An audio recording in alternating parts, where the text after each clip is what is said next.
In a frozen land where snow blankets the earth year-round, the snowfrost plains emerge as the heart of a harsh world, where terrifying beasts lurk amidst the biting cold snow. A colossal white dragon ceaselessly flicks its long tongue, like a pale serpent swallowing massive icebergs whole. Nearby, a white bear growls, baring its razor-sharp teeth that glint faintly under the ethereal moonlight, as if challenging the entire world. A gigantic gray bear appears, each of its steps shaking the ground like an earthquake. A massive, cowardly, and sinister rat silently defile the icy ocean with its presence.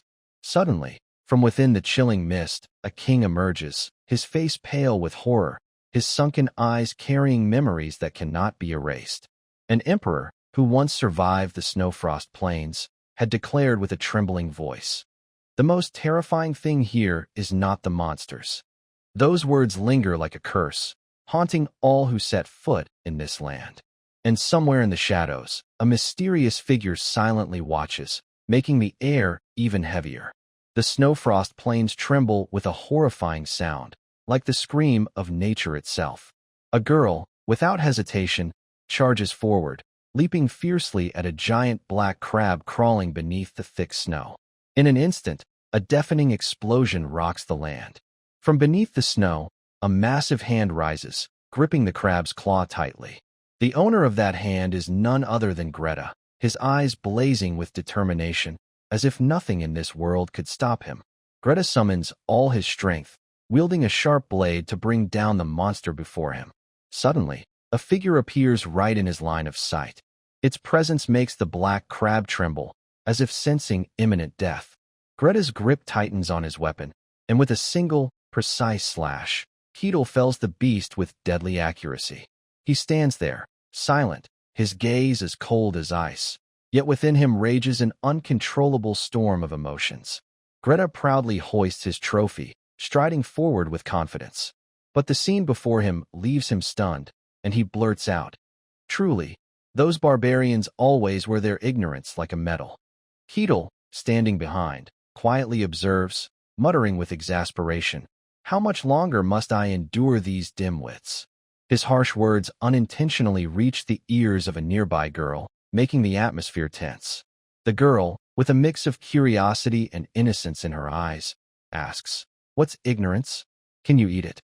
Ketil shakes his head, exasperated, trying to brush off the awkwardness. But moments later, the girl dives into devouring the black crab with gusto, as if it were the most precious prize. Not to be outdone, Greta joins in, chewing voraciously beside her. Suddenly, a cold voice cuts through their actions. "I clearly told you that eating it would kill you." Ketil stands there, his face grave, his eyes sharp as knives. He emphasizes, his voice low but commanding, "Not even a week has passed, and you've already devoured it all." The girl, startled, stammers, "You're just," but then a gleeful smile spreads across her face, as if she's just overcome a proud challenge. "That was quite an admirable feat," she says, her eyes sparkling with joy. Her words leave Ketil stunned. He questions, his voice laced with doubt, "Is that supposed to be a compliment?" But at that moment, Greta suddenly clutches his chest, his face turning pale, his eyes rolling back in horror. He foams at the mouth, collapses, his body convulsing in agony. The girl beside him screams in panic, "Greta, what's wrong? Mylina, wake up!" Ketil's expression grows darker, as if he had foreseen this outcome. Meanwhile, the girl continues to wail in anguish, "Wake up! Greta, get up!" But Ketil silently turns and walks away, never looking back. As he leaves, he mutters bitterly, "This isn't what I wanted."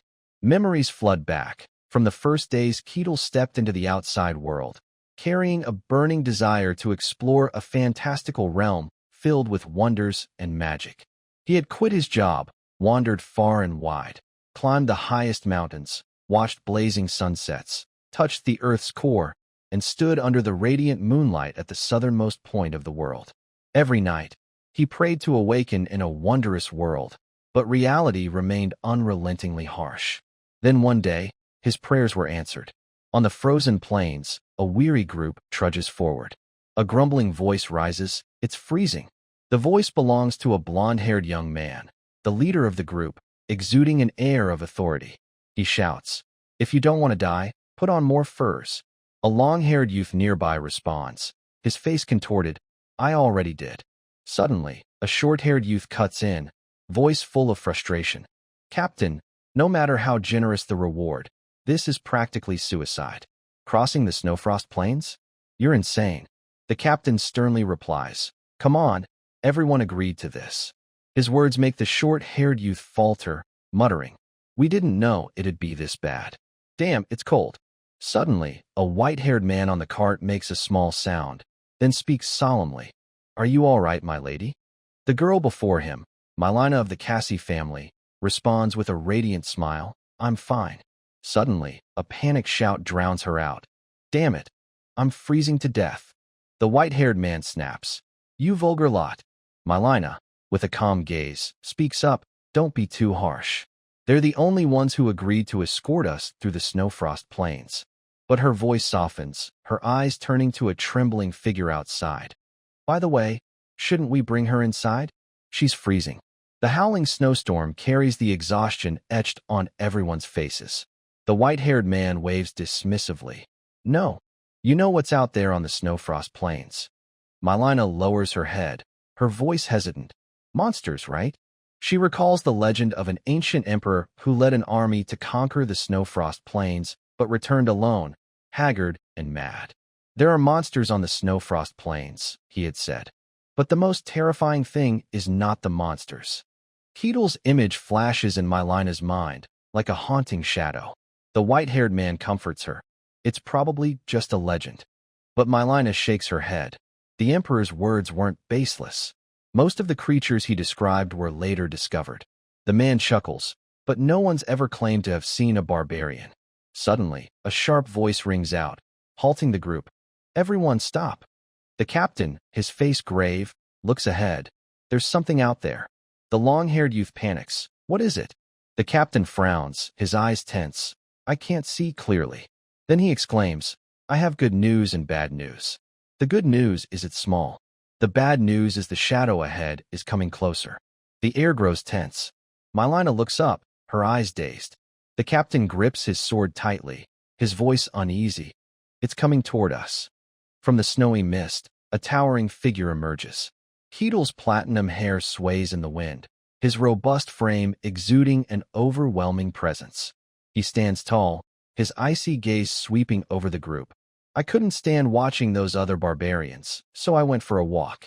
His words bring a collective sigh of relief. Oh, thank goodness. Keetl flashes a smug smile. Didn't expect to run into outsiders in the Snowfrost Plains. Nice to meet you all. Mandy Asen tribe, Keetl. His eyes linger on the cargo. Merchants, are you? The captain nods. Yes. Keetl probes. So you're mercenaries escorting a caravan, huh? The captain nods again, his face stiff. Keetl's voice turns cold. I'd advise you to turn back, but you probably won't listen. His words make the captain tremble. He asks, your employer's in that cart, right? Inside, Mylina's eyes widen in fear. Keetl smiles. I'd like to be hired too. The captain shouts, what?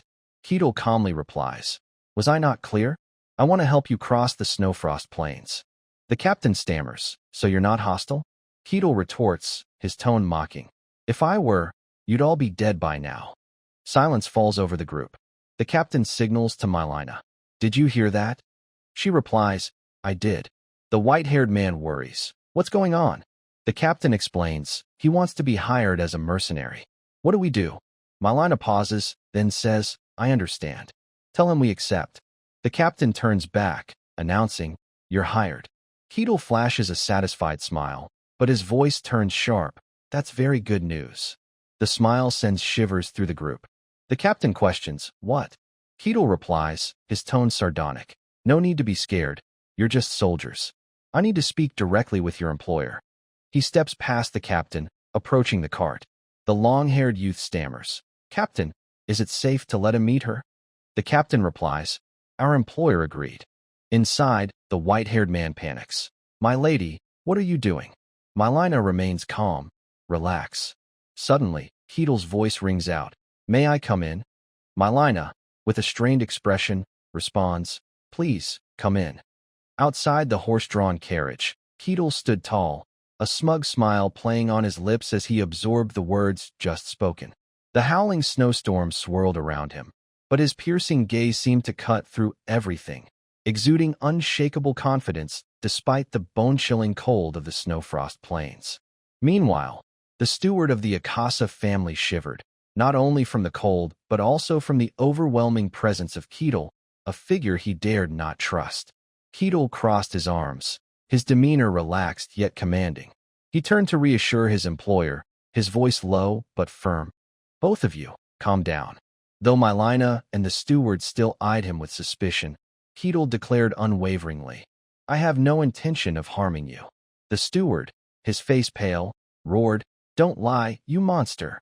But Mylina, standing inside the carriage, observed silently, her heart pounding as she realized she was face to face with the legendary barbarian, a figure both terrifying and captivating. She took a deep breath, maintaining a polite facade and forcing a smile. "It's a pleasure to meet you," Keatle responded, his voice light but tinged with mockery. "The pleasure's mine." He glanced out the window, where snow blanketed everything, then turned back, comparing it to the carriage's interior.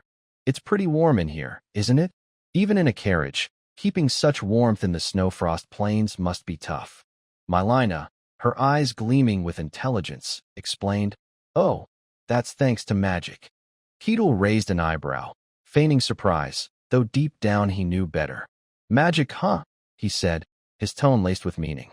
"You know, I don't joke around in this world, so consider this a warning." He paused, his sharp gaze sweeping over Mylina and the steward. "As you both know, this place is incredibly dangerous. Even with mercenaries escorting you, your chances of crossing safely are slim." His words cut like a cold blade, weighing heavily on the carriage's atmosphere. He continued, his voice low but persuasive. "That's why I'll protect you." Mylina listened intently, each of Keatle's words etching itself into her mind. But then he added, with a meaningful smile, "However, I have one condition." The steward, panicked, broke into a sweat despite the freezing weather. Mylina frowned, her voice trembling slightly. "A condition? What do you want?" Keatle didn't mince words, knowledge from beyond the snow-frost plains. "I'm very clever, and the information you have is what I want."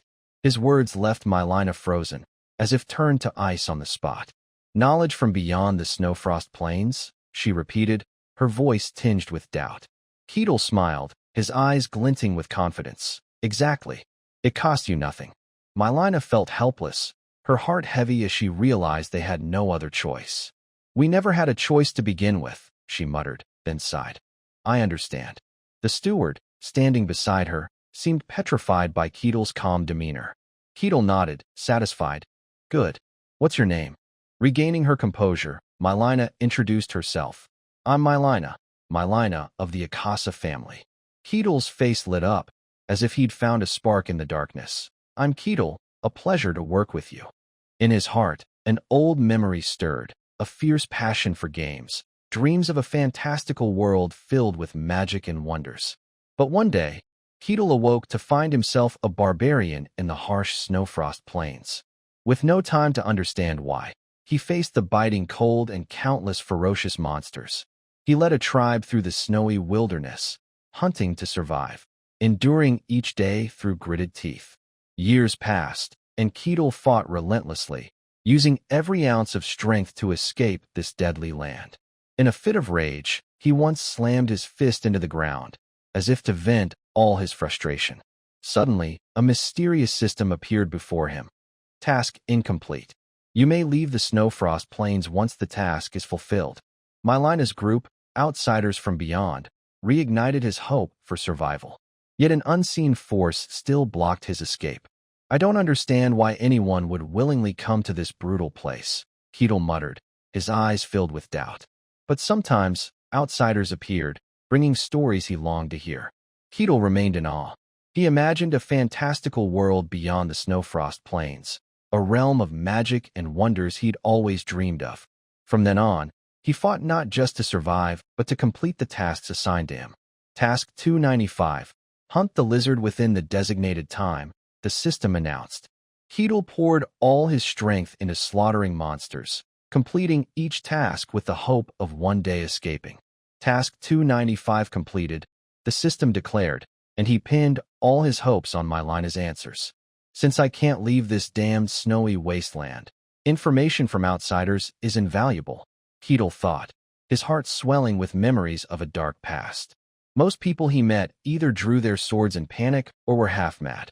This time, someone's finally willing to talk to me, he rejoiced silently. How long has it been since I spoke with someone civilized? I'm always stuck with those uneducated barbarians. Talking to someone civilized is like a balm for the soul. Keatle asked directly. You're transporting weapons, right? Mylina flinched but answered honestly. Yes, that's right. How did you know? He smiled. I heard the clank of steel from the carts. Hard to miss. Mylina nodded, no longer questioning. I see. Keatle pressed on. Is there a war out there? Her face darkened. Yes, the Empire and the Kingdom are at war. Keatle nodded, unsurprised. I see. The outside world isn't exactly peaceful, is it? Mylina spoke up on behalf of those fighting. No, it's not.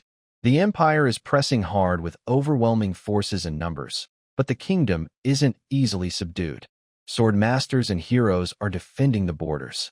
Keatle grew curious. Heroes, sword masters, what kind of power do they wield? Mylina was taken aback by the simple question. You've never heard of mysticism? Keatle shook his head, his voice tinged with resignation. I've never left this place. Mylina explained carefully. I don't know the details, but from what I understand, there's a power called mysticism in this world. Only a select few can sense or wield it. They're granted one of 5 levels of power. First is level 3, those who can sense mysticism's power. She continued. At level 2, they can use its power. Level 1 includes those who can transform mysticism into mana or aura, knights, mages, or spirits. She gave a specific example. Beyond that, levels become irrelevant. There's the transcendent level, those who can control mysticism at will, capable of tearing the heavens and earth apart. Sword masters belong to this level. Mylina couldn't hide her admiration. And finally, there are heroes, monsters who surpass even controlling mysticism, capable of impacting the entire world. They're living legends. She added cautiously. The fact that their power is ranked and named is proof of its might. Even a level 3 individual is considered a powerhouse in a small domain. Keatle's eyes gleamed with hope. I want to meet them. Mylina froze, unsure how to respond. Keatle gazed outside, his eyes distant, as if seeing sunlight just out of reach. I don't even remember how long I've been trapped here, he muttered, his voice heavy with despair. All I know is that the snow-frost plains lie at the heart of a fantastical world, and I can't escape. The outside is that fantastical world. I desperately want to leave, Keatle said, a rare smile crossing his lips. Mylina looked at him, her voice soft. Keatle, you're a barbarian, right? He replied, still calm. You could say that. He continued. From your expressions, I take it you know of my existence? Mylina nodded. Yes, it's a legend. Keatle raised an eyebrow. A legend about me? She faltered. You didn't know? Keatle chuckled, recalling a memory. So that's how it is. That old emperor, was he an emperor? I thought he was just a lunatic. He advised her. Don't worry about it. That legend is true. It happened long ago. Mylina was surprised. Really? Keatle's sharp gaze fell on the caravan. With that many carts, you must be transporting a lot of weapons. Why cross the snowfrost plains? Mylina hesitated, reluctant to reveal everything. We need a lot of money. Keatle frowned, not understanding. Mylina sighed, confessing the full truth. Our family has been in trade for generations. We amassed wealth, but rivals sabotaged us, and now we're drowning in debt. This expedition is to keep our family from collapsing. Keatle nodded, his questions answered. A journey to settle debts. So, you're selling weapons to the kingdom fighting the empire. I see. Before Mylina could clarify, Keatle continued. You mentioned the empire is dominating with sheer numbers. That means they don't lack weapons. If not the empire, then the kingdom needs them. When supply is scarce and demand is high, prices skyrocket. I don't know values out there, but with that quantity, it must be worth the risk of crossing the snowfrost plains. Without needing a map, he deduced accurately. You must be struggling to cross the snowfrost plains because there's no other route to the kingdom. Your territory borders the Empire, doesn't it? Mylina nodded, fully convinced. Exactly. She looked at him, her eyes filled with awe. I heard the legendary barbarian was just an uneducated savage. Who are you? Are you really a barbarian? Keetle gave a faint smile, his eyes brimming with pride. I'm Keetle. Suddenly, the carriage's wheels rolled swiftly over the snowy path, making a loud noise. The steward panicked, unsure what was happening outside. Keetle, with his keen senses, detected something amiss. We have some uninvited guests paying a visit. Snow fell in a blinding cascade outside, shrouding the snow-frost plains in a chilling mist, as if the entire world were submerged in solitude. Suddenly, from the filthy mud beneath the snow, a monster stirred to life, its crimson eyes blazing with hatred and bloodlust. The mercenaries stood frozen, as if petrified by the horrifying sight. The captain, despite his seasoned experience, trembled, his voice stuttering incoherently, as though fear had strangled his heart. Inside the carriage, Mylina's face drained of color, her eyes filled with terror as she glimpsed the creature through a crack in the door. Keetle, in stark contrast, remained eerily calm.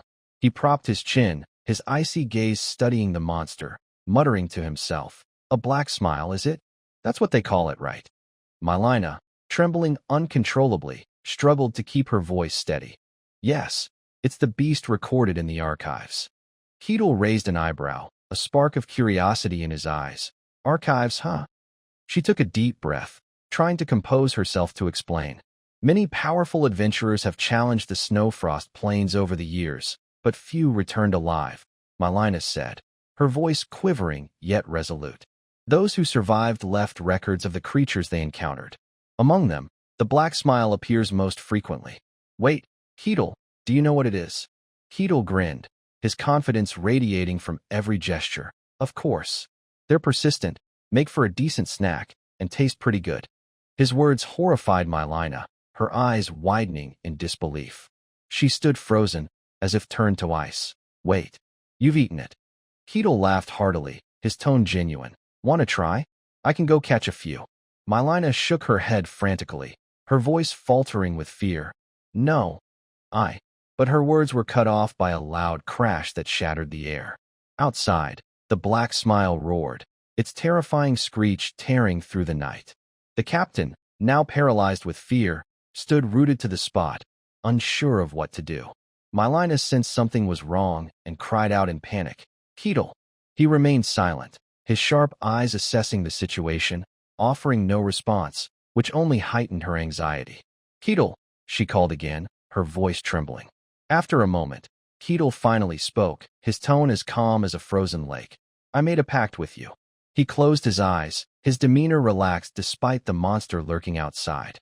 "I promised to protect your lives, so I won't act unless there's real danger." Mylina's eyes widened, stunned. "What do you mean?" Keetle casually glanced at the roaring black smile outside. "That thing? You could handle it easily. More importantly, I need to assess this team's strength myself." The black smile's roar shook the heavens, finally snapping the mercenaries out of their panic. They gripped their weapons tightly, their eyes regaining determination. The captain shouted, "Raise the shields." A nearby subordinate immediately complied. "Yes, sir." But as soon as the shield was raised, the black smile charged, its immense force sending the soldiers skidding across the snow. The beast didn't stop, effortlessly tossing him aside like a toy. Another mercenary seized the moment, leaping onto the creature's back and swinging his axe with all his might. A piercing clash rang out, but he too was thrown off, crashing into the snow and coughing up blood. His axe fell, still emanating an eerie aura. He roared in frustration. "Damn it! What kind of monster is this?" The black smile grew more frenzied, its roars intensifying, as if it meant to devour everything. The captain, regaining his composure, shouted, "The black smile can only move in straight lines. Spread out and coordinate." The mercenaries responded in unison. "Got it." They swiftly scattered, moving like shadows in the blizzard. The green-cloaked mercenary charged straight at the beast, drawing his sword with lightning speed. A sharp slash cut into the black smile's body, but it only enraged the creature further. Dark, mystical energy began to gather around it, like a storm about to erupt. Another mercenary, summoning all his strength, hurled a spear at the beast. In an instant, the spear pierced the Black Smile's body, eliciting a pained howl. Seizing the opportunity, the captain rallied. "Don't stop. Keep attacking." Another sword strike sliced into the creature, black blood splattering across the white snow. The captain yelled, "Normal attacks won't work. Aim for the core inside." The team shouted in unison, "Understood." They moved in sync, relentlessly targeting the beast's weak point. Finally, the captain raised his sword high, channeling all his strength, and drove it down. A deafening explosion followed as the Black Smile's red core shattered into pieces. The Black Smile writhed on the ground, groaning in agony before collapsing. The team watched tensely, then breathed a collective sigh of relief, cheering, "We took it down." Mylina, watching from the carriage, felt a surge of emotion. They really did it. Keatle, still silent, observed with his cold, calculating gaze, as if evaluating everything. The group pressed on, but they hadn't gone far when they encountered a massive snow wolf. "Halt!" the captain shouted. The team instantly drew their weapons, aiming at the beast. Sharp sword strikes flashed through the snow, steel glinting in the storm. The white wolf howled, its roar shaking the earth. After a fierce battle, they finally brought it down. A loud thud echoed as the wolf collapsed. Though terrified, the team couldn't hide their joy. "So this is the Snowfrost Plains? Not that impressive." One mercenary laughed loudly. "Captain, looks like the rumors were exaggerated." But the captain's voice was stern. "Stay vigilant. We're not even halfway through." A mercenary, disgruntled, glanced toward the carriage. "But are we sure that Barbarian is really strong? I mean, monster or not, isn't he just part of the Emperor's legend?" Keatle, standing nearby, was unaware he was being discussed. Another chimed in. "He's supposed to be the top of the food chain in the Snowfrost Plains, yet he's tagging along for our protection? At the very least, we should test his strength." The captain frowned, deep in thought. The sound of hurried footsteps grew closer. Mylina, confused, didn't understand what was happening. Keatle remained silent, his gaze icy. The young man in the green hat stepped forward, his voice serious. "My lady, I need to speak with you." Mylina, bewildered, asked, "What?" "Verify what?" He replied calmly. "We've risked our lives for this mission. As mercenaries, we signed a contract with you. That's our job." Mylina nodded, her voice filled with gratitude. "Yes, and I'm truly grateful you accepted this request. I'll always appreciate that." In her heart, she thought, an escort mission through the Snowfrost Plains. Everyone else fled when they heard the details. "Without them, I wouldn't even have started." But the green-hatted man continued, his tone grave. "However, one thing bothers me. That barbarian hasn't fought once, has he?" Mylina hesitated, caught off guard.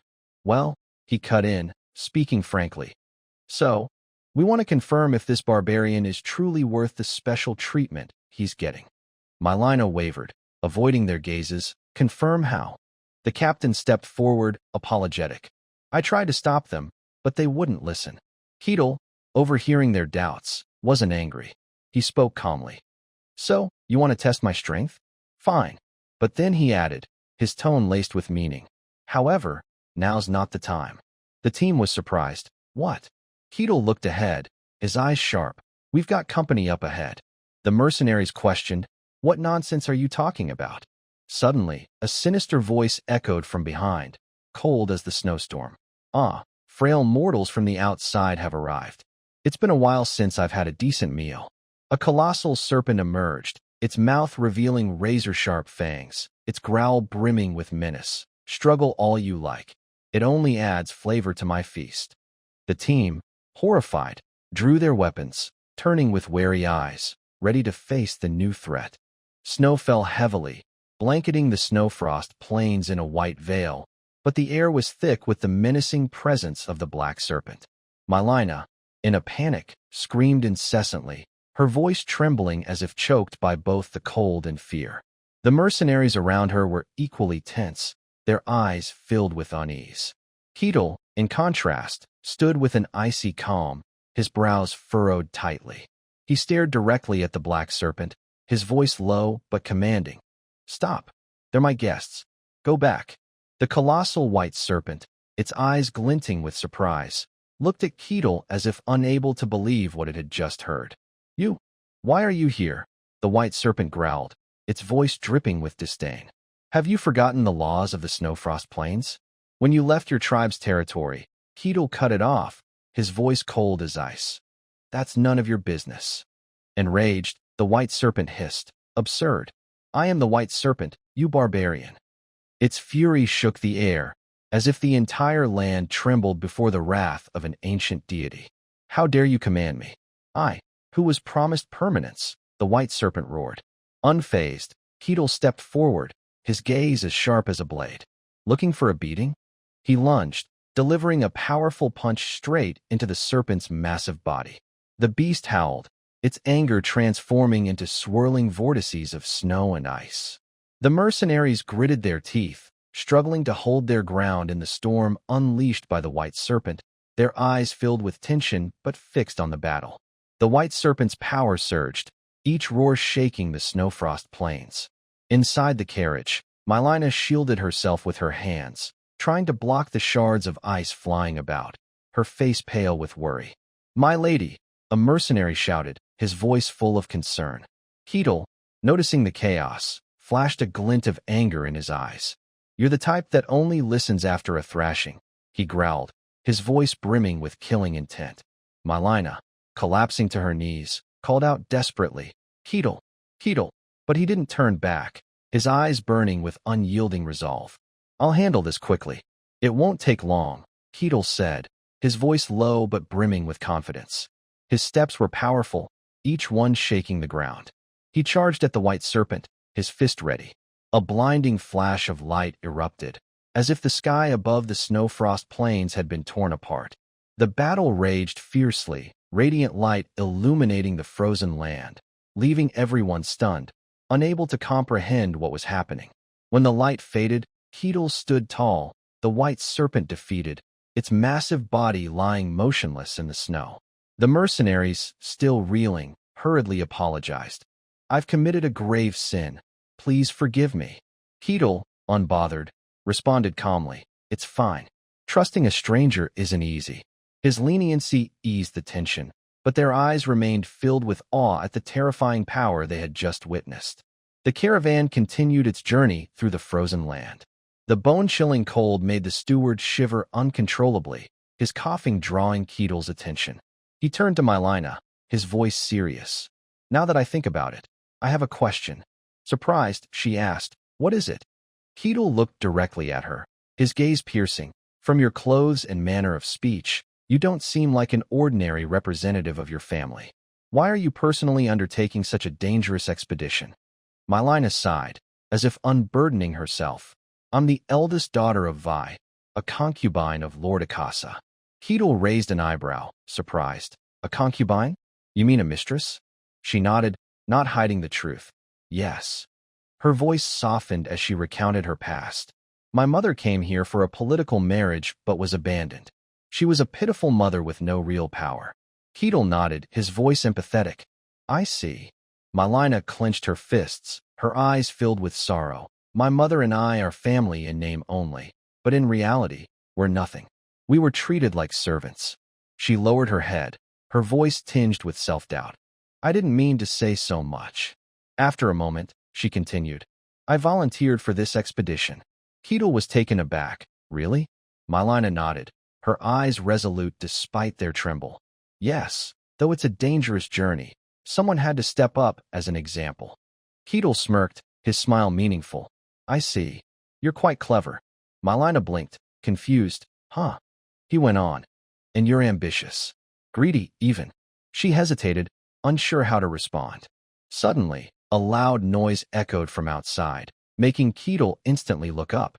Mylina, too, noticed immediately, her voice anxious. "They're here." The mercenaries outside were stunned by the sight before them. "It's grass," one exclaimed, unable to believe his eyes. The steward bowed deeply to Keetle. "Thank you so much." Keetle turned to Mylina, asking, "How will you return?" She thought for a moment. "We'll go through the Empire." Keetle nodded, pointing out, "Since you've sold the weapons, you won't be carrying contraband. Crossing the border shouldn't be too hard." Mylina looked up at him, softly calling, Keetle.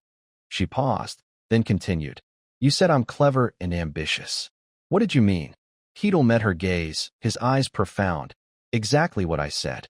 You're clever and highly ambitious. He explained carefully. Your family was once highly respected but is now in chaos due to financial ruin. Even as a concubine's daughter, if you personally pave a path to save your family from collapse, who do you think your followers will trust and rally behind? His question left Mylina silent, her eyes filled with contemplation. Keetle, skeptical, asked, Was I wrong? She shook her head, quietly marveling. A perfect answer. But she couldn't meet his gaze, her voice soft. Yes, it's common for a concubine's child to take on a dangerous challenge to inherit the family. Keetle smiled, thinking, a precise response. Mylina looked at Keetle with newfound admiration. This barbarian is truly intelligent, not like those half-baked fools who think they're clever. His strength, especially how he defeated the white serpent unscathed, left her in awe. If this power could serve our forces, she spoke up, her voice full of hope. Keetle, if you plan to leave the Snowfrost Plains, why not come with me? Keetle shook his head, firmly declining. I'll pass for now. I still have things to do. Mylina nodded, her voice gentle. I understand. She clenched her fists, then pulled out a necklace, offering it to him. Will you take this? Her eyes were sincere as she added, If you ever leave and visit the Akasa family, show them this. Keetle chuckled, relaxed. If it's a gift, I'll gladly accept. The steward, before departing, said, Thank you so much, Keetle. I hope we meet again someday. Keetle nodded, his voice firm. We will. He stood there, his gaze following the caravan as it faded into the snow. Time passed, and on a fateful day, the mysterious system reappeared before Keetle, its mechanical voice ringing out. Task 784 completed. Reward granted. Conditions met. You may leave the Snowfrost Plains. Keetle stepped forward, each stride resolute, his eyes blazing with excitement. Finally, my first step, he murmured, his heart brimming with longing for the fantastical world he had always dreamed of. Keetle immersed himself in nature, his face radiating pure enjoyment. The fresh scent of grass and trees mingled with the breath of the deep forest, bringing a sense of peace he had never experienced. The air was crisp, the sounds of forest creatures filled the atmosphere, and a nearby river carried a refreshing fragrance. Keetle closed his eyes, inhaling deeply, feeling a stark contrast to the biting cold and harshness of the Snowfrost Plains. This is amazing, so refreshing, he murmured, his voice brimming with delight. Suddenly, he opened his eyes, his gaze drawn to a massive ice tower peeking through the trees. Keetle gasped, exclaiming, What the hell? Where's the Snowfrost Plains? Where am I? Around him stretched a lush mountain forest, with golden sunlight filtering through the leaves, like a vibrant painting come to life. This is truly a fantastical world, the one I've always dreamed of, he told himself, his heart racing. A world full of mysteries and wonders I thought I'd never reach. Even if the start was rough, I survived, didn't I? A bold thought surged within Keetle. So now, I'm going to live it up here to the fullest. Magic, swordsmanship, he smiled, his eyes gleaming as he imagined. Dragons and elves. This is a fantastical world. He strode forward, each step steady, thinking to himself, if not for my burning passion, I'd have died long ago. The Snowfrost Plains, where neither intelligence nor raw strength alone could ensure survival, was now just a memory. Suddenly, a strange light flickered ahead, sparking Keetle's curiosity. He observed closely, noticing streams of vital energy converging, as if life itself were manifesting. Must be a village, he concluded after a moment's thought. A smile spread across his face. Finally, I found a civilized town in this world. Before him stood a white-haired girl, shivering in the snow, beside a man named Geta. Keetle paused, recalling, I once tried teaching the barbarians in the Snowfrost Plains to build shelters, but they just stared blankly, digging snow to sleep in. He closed his eyes, his expression turning serious. I still remember humanity's sturdy shelters. How should I introduce myself? A simple hello, or just ask where this is? Keetle walked through the verdant forest, reminding himself, either way, I need to be polite. The blazing sunlight pierced through ancient trees, illuminating the meadow ahead. At that moment, a hand rose, and a village elder appeared, his face stern. His voice boomed. "Listen, all residents. From today, this is our new home." The crowd gathered, their faces beaming with radiant smiles. The elder stood tall, continuing, "Explore everything, everyone." A young man approached, calling, "Elder?" The elder glanced over. "What is it?" The youth hesitated. "Is this place really safe?" The elder nodded confidently. "Very safe. This is a remote, secluded area. No humans can reach it." The youth nodded but remained anxious. "I know, but the Snowfrost Plains are right next door." The elder's tone grew firm. "You're worried about monsters from the Snowfrost Plains, aren't you?" The youth scratched his head, his voice soft. "It's just that it's so close." The elder smiled reassuringly. "No need to worry. Nothing has emerged from the Snowfrost Plains in 1,000 years. Besides, we've set up a barrier." He held up 3 maps, his eyes confident. "A cloaking spell conceals our presence, making this place look like an ordinary forest. It took us months to create, based on ancient elven magic we painstakingly restored. As long as the barrier holds, no outsider or monster can find us." The elder thought of Marsiria Hashian Karusha, his voice full of trust. "We also have Her Majesty, the Queen. No monster from the Snowfrost Plains can touch her." At that moment, Keetle stepped forward, inadvertently passing through a thin, invisible barrier. He froze, muttering, "Did I just hear something? Was there something here?" He continued walking, wondering aloud, "How far do I have to walk anyway?" Suddenly, Keetle stopped, his eyes widening as he spotted a golden-haired girl in a small green dress standing in the forest. "An elf?" he exclaimed, astonished. "A real elf?" He grinned smugly. Didn't expect to meet one so soon. Surviving was worth it. The girl, panicked, clenched her fists, her eyes darting around. "I'm so scared. Where am I? I'm so lost." Suddenly, she looked up, her sparkling eyes meeting Keetle's. But instantly, her gaze turned to sheer terror. To her, Keetle, with his rugged warrior appearance from the Snowfrost Plains, looked like a fearsome demon. "Hey, little one," Keetle called, trying to sound friendly. But the girl froze, her face paling, then collapsed in fear. The sound of her fall startled a flock of birds, sending them scattering. Keetle, flustered, rushed to support the unconscious girl. He was stunned to see her foaming at the mouth. She passed out before I could even talk properly. Should I take her to the village? He thought. In myths, elves are peaceful, hospitable, and kind. If I bring her back, they'll probably welcome me warmly. Keetle rubbed his nose, proud, looking forward to it. He lifted the girl, intending to carry her to the village. But he hadn't gone far when a shout rang out. "No way! How is there a human here?" A group of hostile figures, armed with weapons, charged toward him. "Who are you? How did you break the barrier?" A woman wailed, "My daughter." The elder, witnessing the scene, was shocked. "How is this possible? This is an inviolable location. Humans can't reach here. Where's the barrier?" "How?" someone nearby asked. "Elder, there's a hole in the barrier." The elder insisted. "No, we have Her Majesty." Another replied. "The Queen has temporarily left to scout the terrain." The crowd berated Keetle. "If you don't return the child, we'll hunt you to the ends of the earth."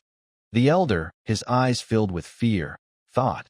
The barrier was crafted with ancient magic. Even an adult couldn't breach it. If it's broken, it means humans have been preparing for a long time. How long have they been watching us? Keetle, sweating, eyes wide. "They think I'm a kidnapper?" He glanced at the girl in his arms and quickly said, "I'm not an enemy." He gently set her down, his voice soft. "Go. Return to your people." The girl, trembling with tears streaming down her face, glanced back at him. But to her, Keetle still looked like a demon. She screamed, running into her parents' arms. Keetle, startled, wondered, "What the hell? Is my face that scary?" He was struck with shock, realizing painfully, "I thought I looked decent in the Snowfrost Plains." He awkwardly waved. "Anyway, I've returned the girl, elves. As you can see, I'm not an enemy." But the elder shouted, "The hostage is freed. Everyone attack." They raised their bows, arrows aimed at Keetle. Stunned, he thought, "They're not even listening to me." Keetle's face darkened as he thought to himself, These elves are more savage than I imagined. In myths, he had always pictured elves as a peaceful, righteous race that cherished nature and yearned for harmony. But in reality, they were ferocious and wary, ready to attack without hesitation. Well, elves live in nature, he reasoned, and nature is a place where the strong survive. It's not exactly peaceful. Their brutality, from that perspective, made sense. Keetle stood still as arrows rained down like a storm, his voice calm. So this is reality. Not a scratch marred his body, leaving the elves gasping in shock. What kind of artifact is he wielding? He must have a limit. Keep attacking, one shouted, his voice tinged with panic. Keetle stepped forward, casually swatting away the barrage of arrows as if they were mere leaves. His expression grew serious as he summoned a dark, swirling power, like a black storm. The energy erupted, unleashing a deafening explosion that shook the forest. The elves panicked. One youth was dazed by the force, unable to open his eyes. Form a defense, they cried, but Keetle's overwhelming power shattered their resistance. Rocks and earth flew everywhere, and the elves were swept away, tumbling in the vortex of energy. The power coalesced into a massive circle, as if poised to unleash its full might. The elder, gripping his staff with trembling hands, staggered back, his voice filled with horror. What is this? This power, it's impossible. Keetle stood in the crater formed by the blast, his voice clear. I am not your enemy. He sighed, weary, thinking, damn, did I underestimate my own strength? He called out softly, elves, but before he could finish, a fiery arrow shot from nowhere, striking him square in the head. A tremendous explosion rocked the forest. Thick smoke and dust enveloped the area, leaving the elder and the others stunned. From above, a figure emerged, her braided hair swaying, her slender legs landing gracefully on a rock. It was Marceria Hashian Karusha, the queen of the Leaf Tribe. The elves cried out in unison, Your Majesty, Queen Marceria Hashian Karusha. She stood tall, her voice steady. What has happened here? The elder hurriedly reported. A human attacked. Marceria's face darkened, her eyes cold. So the time has come. She addressed the crowd, her tone grave. Even this place is no longer safe. From the dust, Keetle emerged, casually scratching his head. Hold on. I just want you to listen to me. Marceria froze, unable to believe her eyes. The elder gasped. Impossible. He took a direct hit from Her Majesty and still stands. Marceria, from her elevated position, called out, Are you a formidable foe come to harm us? Her eyes narrowed with contempt. Humans are indeed a despicable race. Marceria raised her bow, proclaiming solemnly, I am the queen of the Leaf Tribe, where the leaves change with the seasons. She glared at Keetle, her voice icy. Human, you will pay dearly for daring to invade us. Keetle, bewildered, thought, Can't I even talk? We speak the same language, so is she deliberately ignoring me? Or is the relationship between humans and elves that bad? After a moment's hesitation, he gritted his teeth, his gaze resolute. Fine, no other choice. He muttered to himself, One thing I learned in the Snowfrost Plains, if they won't listen, beat them until they do. Marceria drew her bow, her arrow glowing like a ferocious beast, hurtling toward Keetle. She focused, her sharp eyes tracking its path. Fearless, Keetle clenched his fist and charged forward. He threw a punch, meeting the arrow head-on. The clash of their powers created a destructive vortex, dissipating Marceria's energy. She stood stunned, speechless with shock. Keetle paused, thinking, maybe I should hold back a bit. Marceria's power erupted, ravaging everything around her. But she, at the pinnacle of her strength, suddenly collapsed in pain. Keetle looked at her, reflecting, I really went overboard. Marceria, her face pale from the shock, thought, in just a fleeting exchange, I realized, this opponent is strong, at least transcendent level. Why is someone like this here? She spoke faintly, her voice trembling. Everyone, leave this place now. The elves gasped, Your Majesty. But Marceria shouted, Go, all of you run. They fled without hesitation. Marceria glared at Keetle, sneering. Human, I acknowledge your strength, but you'll never achieve your goal. Unfazed, Keetle replied, No, I just want to talk. Why did this turn into such a mess? Marsyria closed her eyes, focusing her summons. She murmured, "Burner of the deepest darkness, come forth. Horned spirit, bearer of the purest flame." Suddenly, she opened her eyes, thrusting her hand skyward. A magnificent creature appeared, Blaze, radiating intense power, its horns burning like hellfire. Keatle, gazing at Blaze, couldn't hide his amazement. Damn, a summon. The creatures in the Snowfrost Plains were all terrifying and grotesque, but this, he observed, thinking, some looked like mythological beings, but far uglier. Staring at Blaze, he marveled, a bull with fiery horns. Truly a classic fantasy spirit. Marsyria commanded, her voice cold. "Blaze, destroy the enemy before you." Blaze looked at Keatle, muttering, "Summon contracts are always a hassle, nothing but trouble." Marsyria, furious, snapped, "Silence." She gazed at Blaze with pride.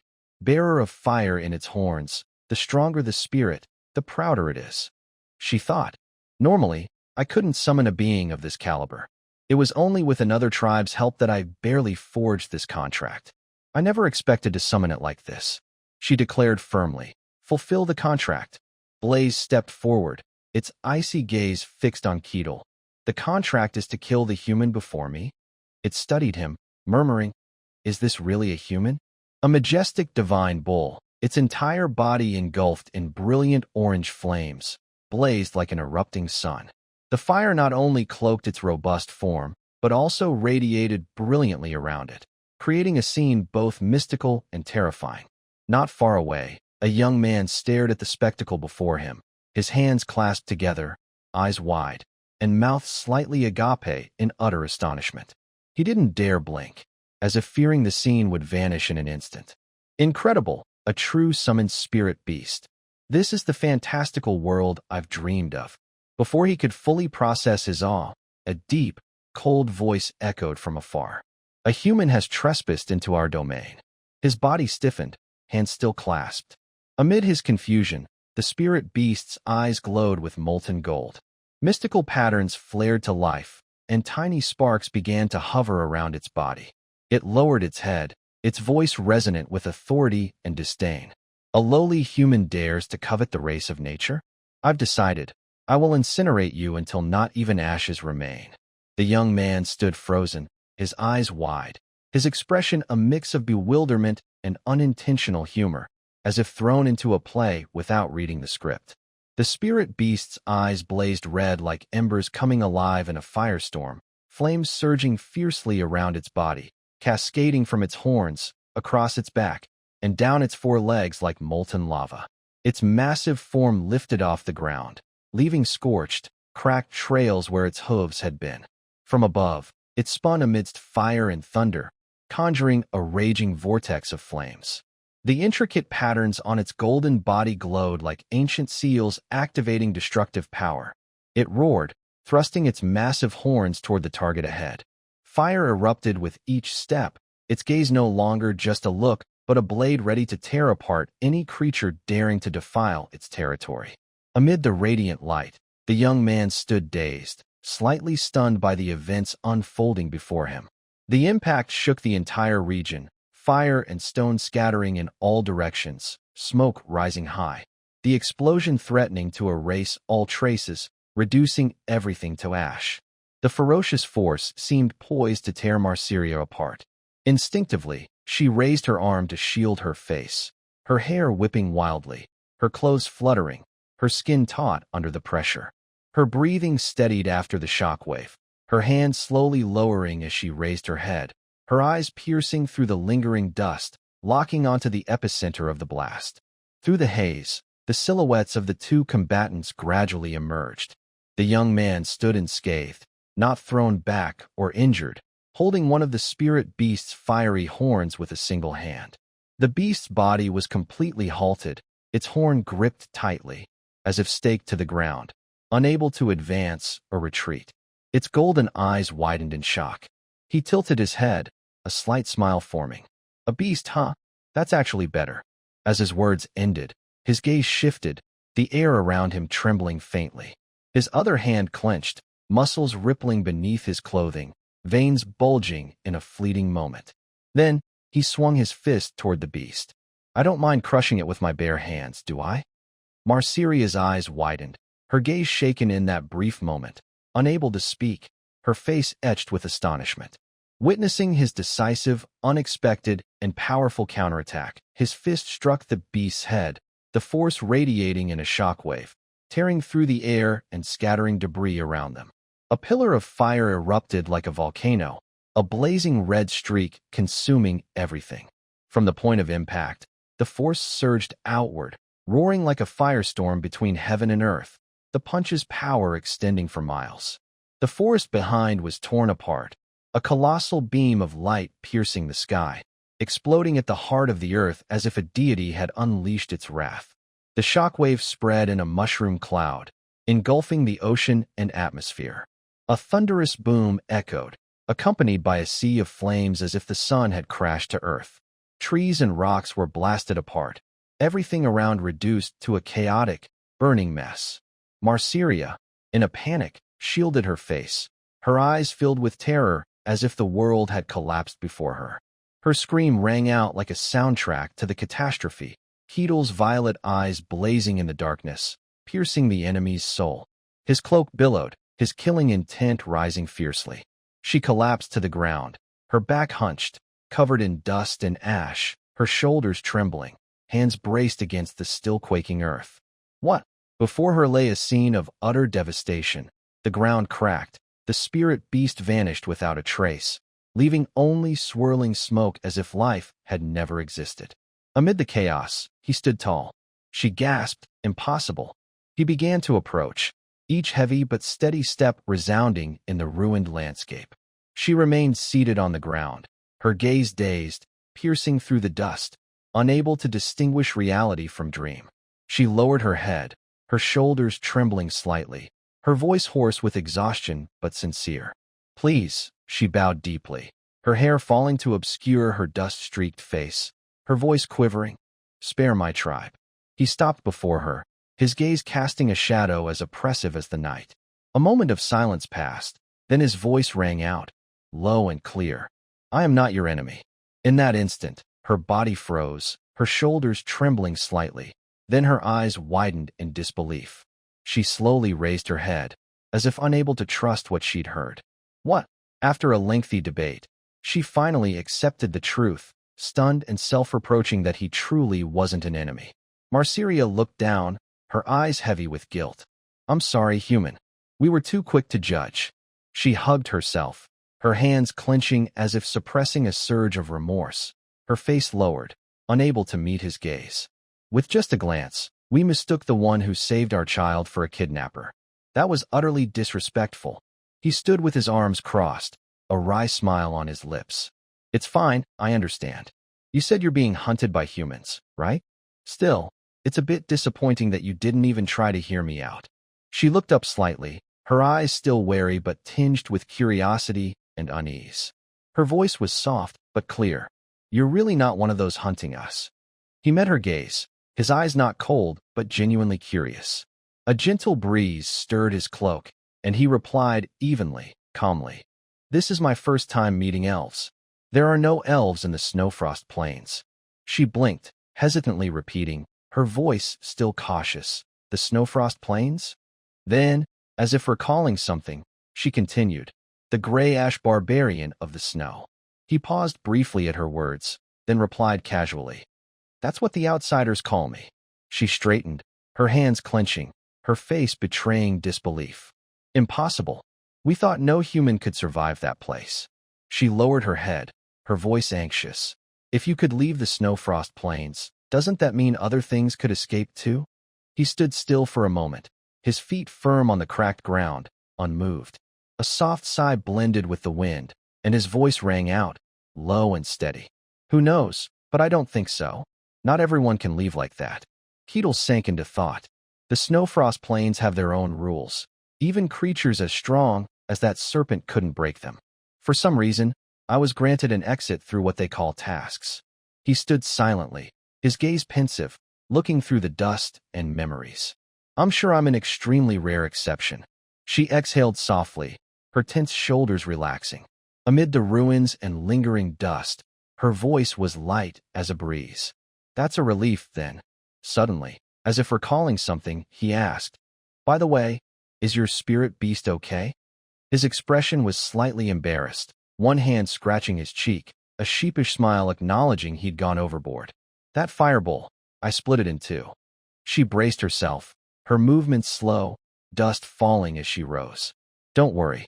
Spirit beasts are creatures of nature. When defeated, they simply return to the spirit realm." He murmured, as if to himself, "Spirit beasts, huh?" She stood tall, her posture regal like a warrior reclaiming her dignity, her deep eyes meeting his without hesitation, her words carrying unmistakable sincerity.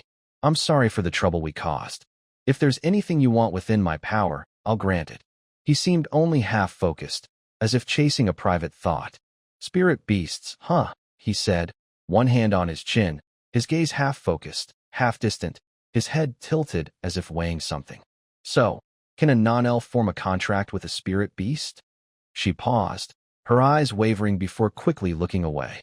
Though her voice remained calm, it held a trace of something hard to articulate. "It's almost impossible, I think."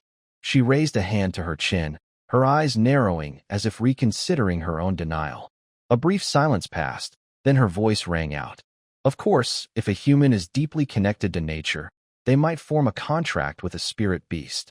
He calmly concluded, "So, the chances are still very low." She fell silent, her lips pursing, her expression darkening. She glanced at him, her eyes no longer evasive but quietly meeting his, her voice low, tinged with careful hope. "If you truly want to contract a spirit beast, try visiting Elfo Sagrado." He immediately asked, "Where's Elfo Sagrado?" She lowered her eyes, her voice slow and reverent. "It's where the elven gods reside, the holiest sanctuary of our kind, the sacred land of the elves." She paused, then continued, "There, you might have a chance." His face lit up like a child hearing of an adventure, his eyes gleaming, a thrilled smile spreading as he pointed to himself, his voice tinged with disbelief. "Someone like me, a human, can enter?" She extended her hand toward him, her movements deliberate, as if each gesture carried the weight of a major decision. Her voice lowered, resonating softly amid the lingering dust. "Normally, no, but with my introduction, you can. I'll give you a map. Keep it to yourself." She raised her hand, her palm turning outward. Gentle streams of energy glowed, shimmering like moonlight, coalescing into a small band of light. She sank into thought. Elfo Sagrado, the sacred land every elven scholar dreams of. She hesitated briefly. "But for your kind, approaching it is incredibly dangerous. To protect a place more precious than life itself, elves have never revealed its location to outsiders." A crystal slowly formed in her palm, radiating a radiant yet soft light, as if holding fire within. The crystal's surface was smooth, with faint orange-red swirls dancing inside like living flames. She thought silently, "Still, I want to trust you." Marceria quietly extended her hand, her palm open toward him. "Take this."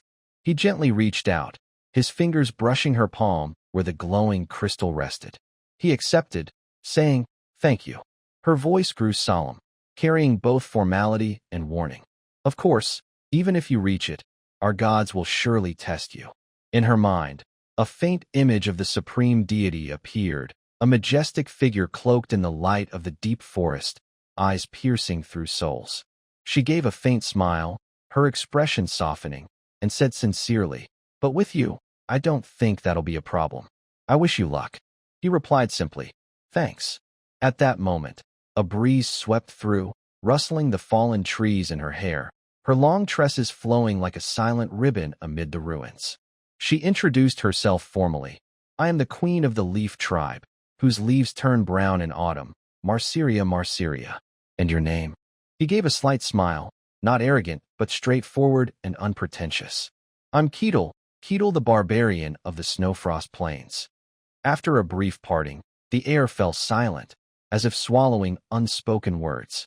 Suddenly, a sharp crack echoed as his foot slammed into the ground, his body crouching slightly before surging forward, poised like an arrow drawn on a bowstring.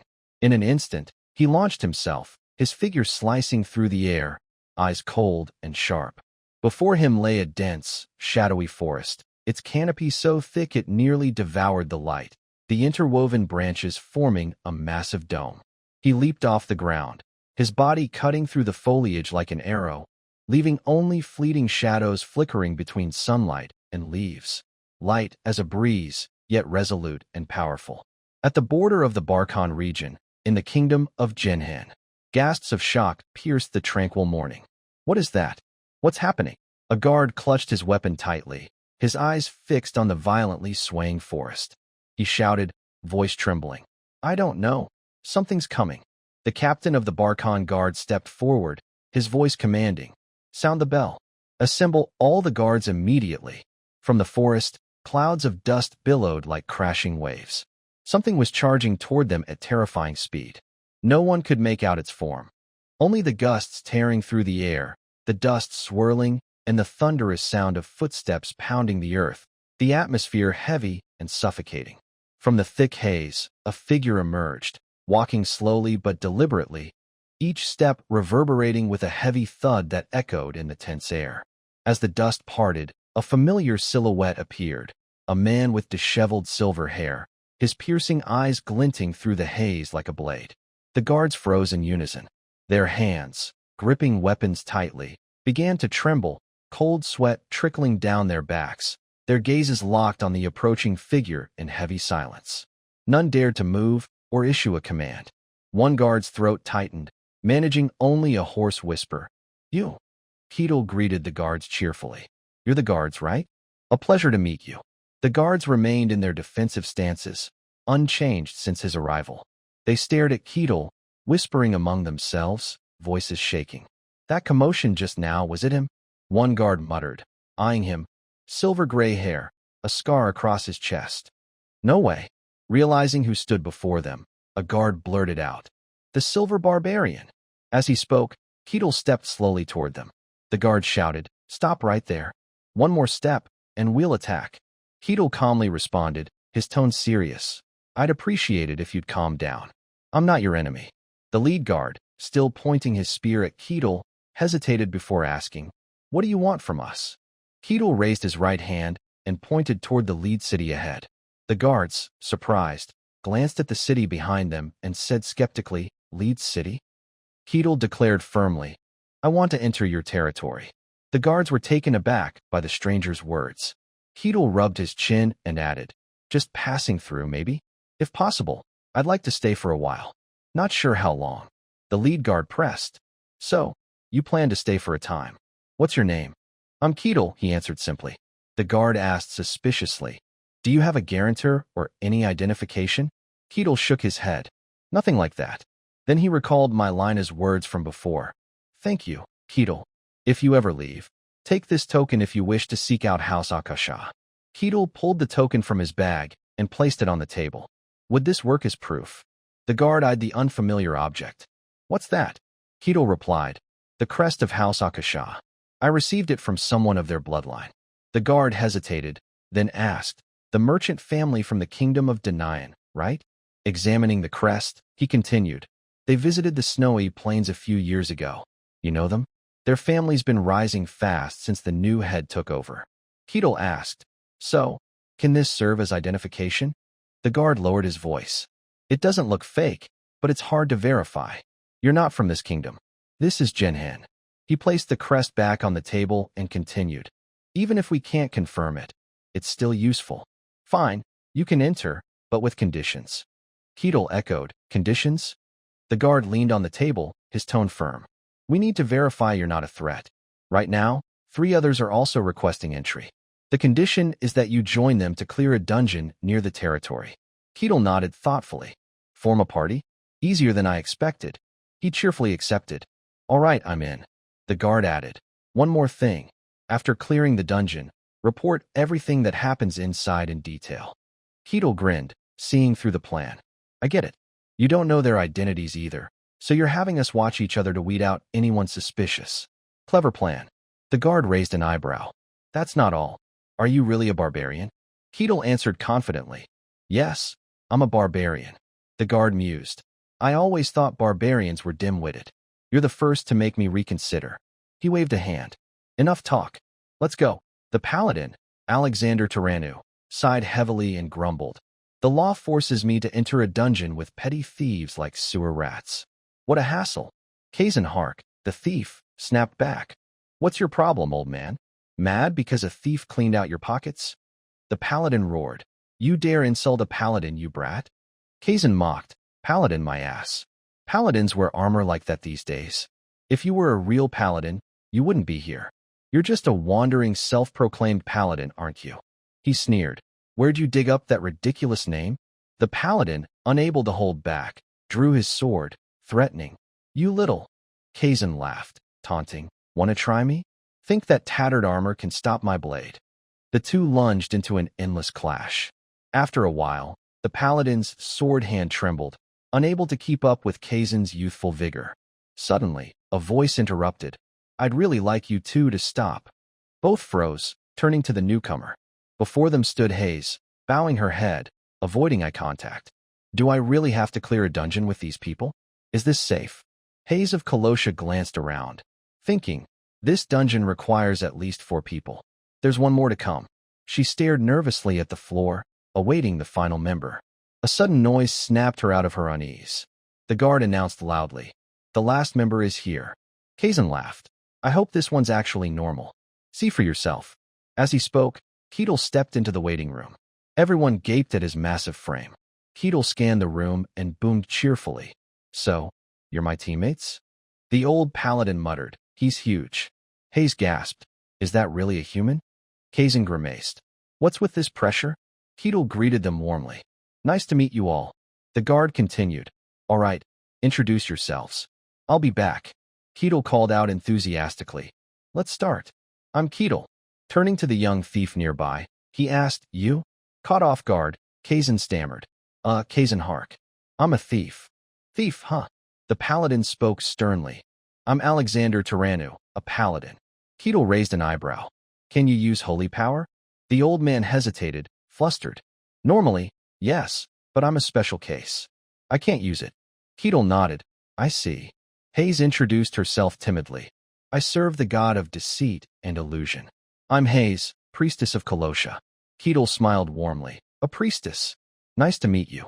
He asked, even as a priestess, your identity's unclear? Hayes explained softly. My god, Kolosha, is the god of trickery and illusions.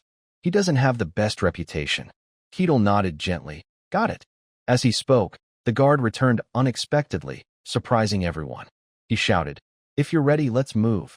Keatle and the paladin grew pensive about what lay ahead, while Hayes and Kazan looked visibly worried. After some travel, the guard signaled the group. We're here. Keatle's eyes widened at the sight. Another guard announced, this is the dungeon entrance. It's a 3-level dungeon. You'll face undead monsters. Hearing the task, Keatle's face radiated confidence. Clear the dungeon and bring back the badge. Keatle said to Kazan, let's start discussing strategy. Can you explain it? Caught off guard by the sudden mention, Kazan hesitated. Sir Keatle. Keatle cut him off. Drop the formalities. Aren't we comrades here? Kazan rubbed his chin, thought for a moment, and continued. He proposed a plan to the group. Keatle and the knight will take the front line.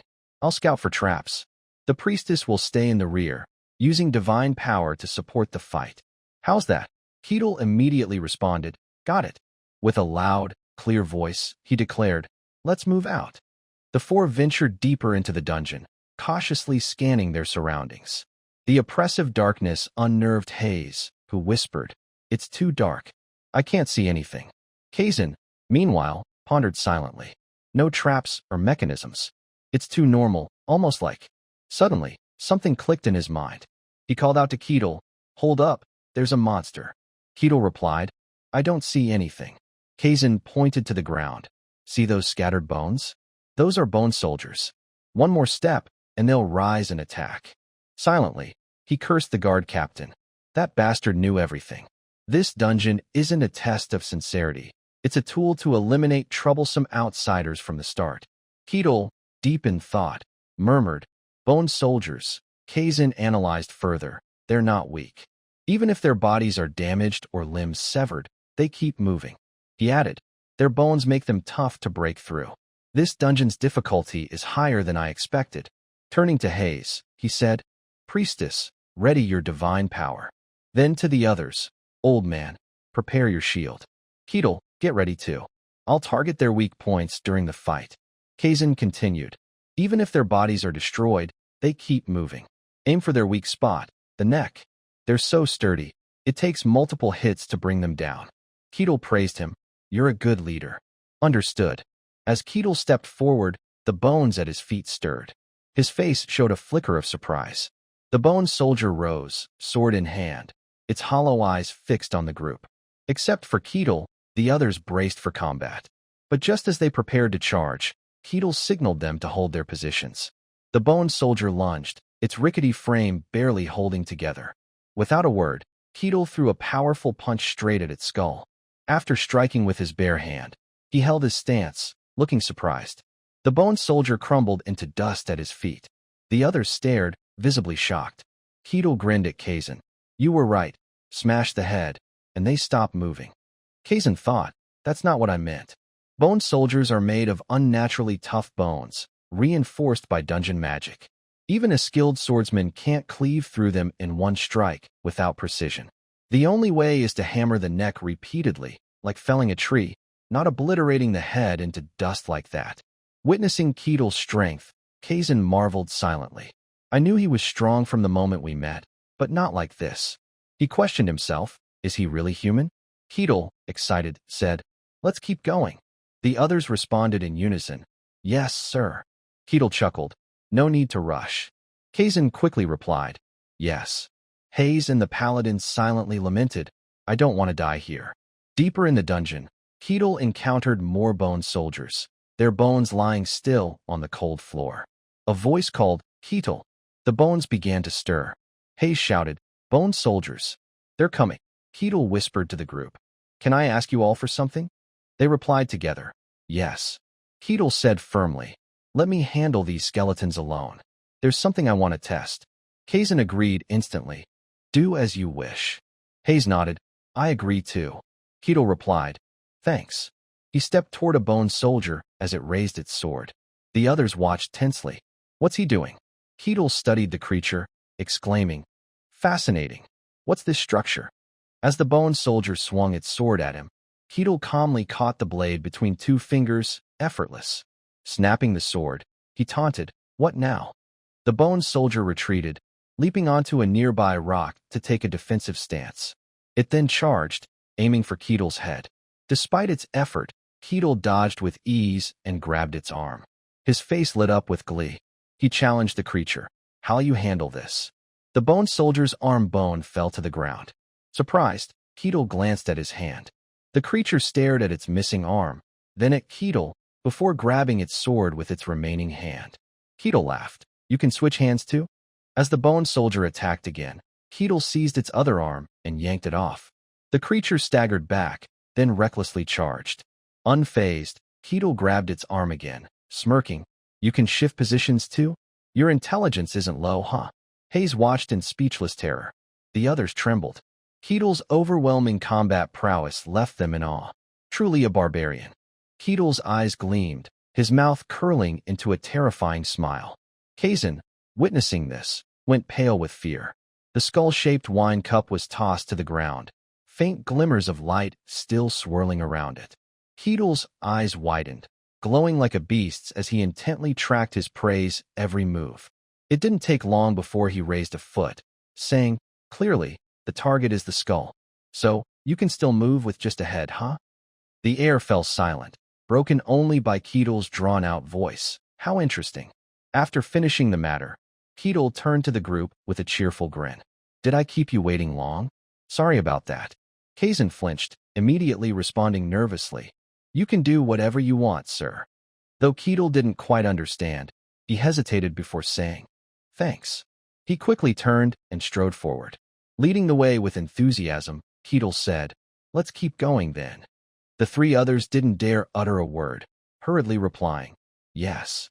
After walking for an unknown amount of time, Keatle's steps suddenly halted, and all four stopped in their tracks.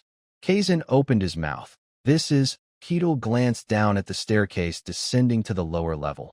finishing his sentence, the second floor. After a long stretch of silence, the group followed closely, their footsteps in sync. Suddenly, Kazan removed the cloth covering half his face, letting out a breath. Hesitantly, he turned to Keatle and said, "Maybe we should take a break?" Keatle rubbed his chin, considering, "You're right, a short rest sounds good." Kazan, overwhelmed with gratitude, bowed his head, "Thank you." Later, Keatle sat cross-armed, eyes closed, resting quietly. Kazan, Hayes, and Paladin Alexander Jotenu sat across from him, all uneasy and silent. Suddenly, Keatle broke the stillness. "I have some questions about this dungeon."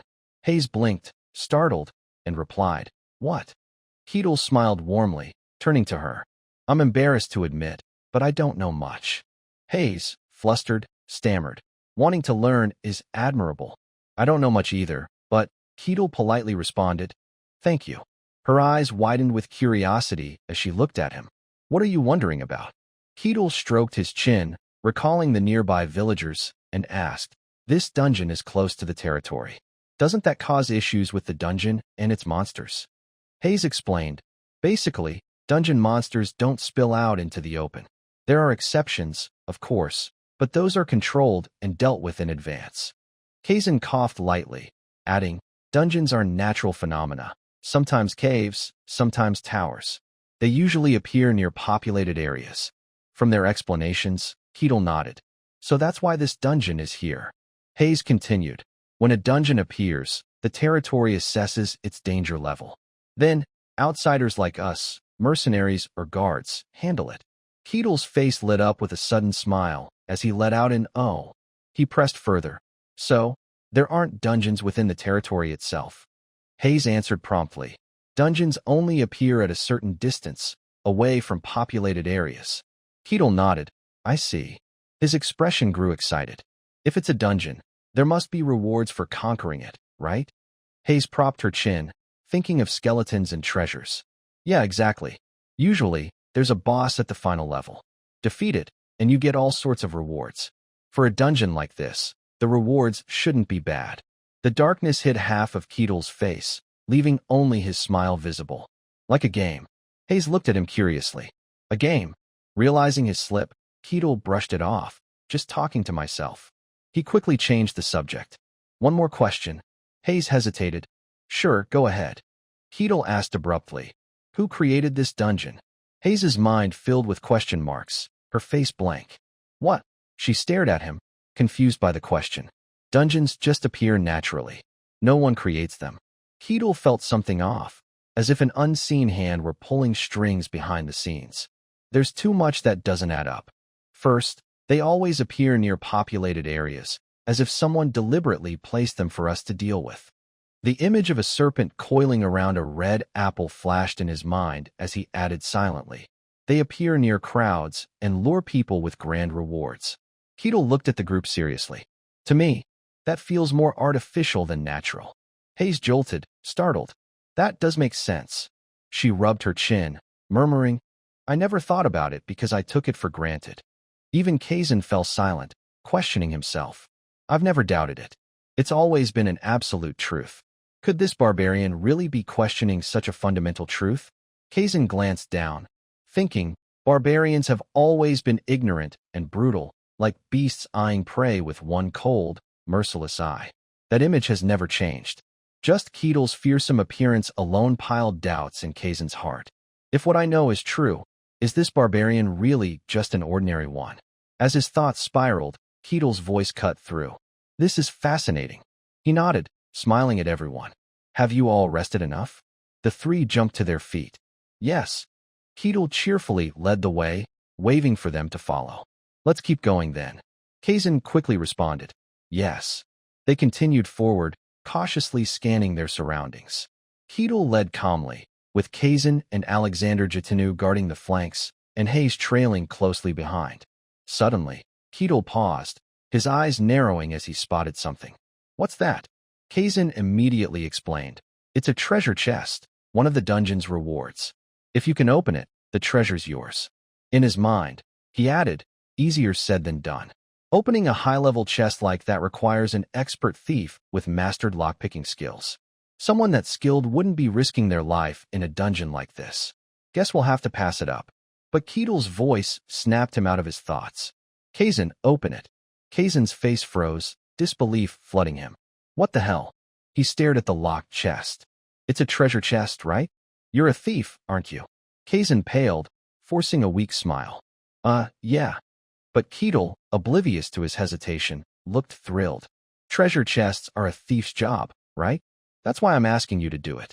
I'll get to see a thief's skills up close. Kazan closed his eyes, thinking, he's not wrong, but there's a problem. He stood rigid. If I could do that, why would I be here? His mouth opened, but no words came out.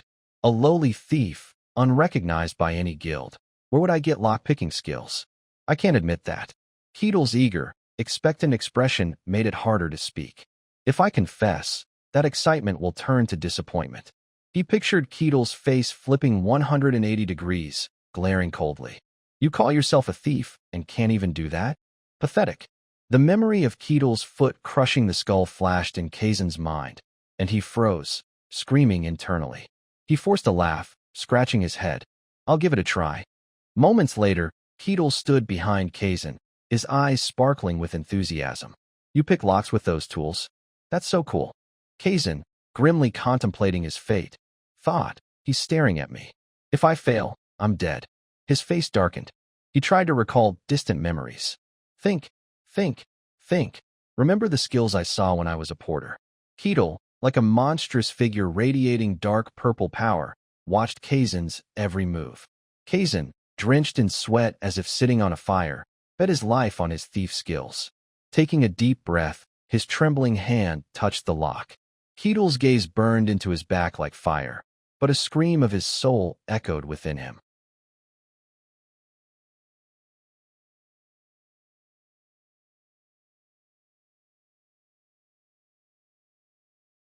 Keitel's eyes gleamed, his mouth curling into a terrifying smile. Kazan, witnessing this, went pale with fear. The skull-shaped wine cup was tossed to the ground, faint glimmers of light still swirling around it. Keitel's eyes widened, glowing like a beast's as he intently tracked his prey's every move. It didn't take long before he raised a foot, saying, clearly, the target is the skull. So, you can still move with just a head, huh? The air fell silent, broken only by Keitel's drawn-out voice. How interesting. After finishing the matter, Keitel turned to the group with a cheerful grin. Did I keep you waiting long? Sorry about that. Kazan flinched, immediately responding nervously. You can do whatever you want, sir.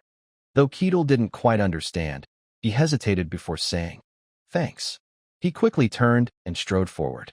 Leading the way with enthusiasm, Keitel said, let's keep going then. The three others didn't dare utter a word, hurriedly replying, yes.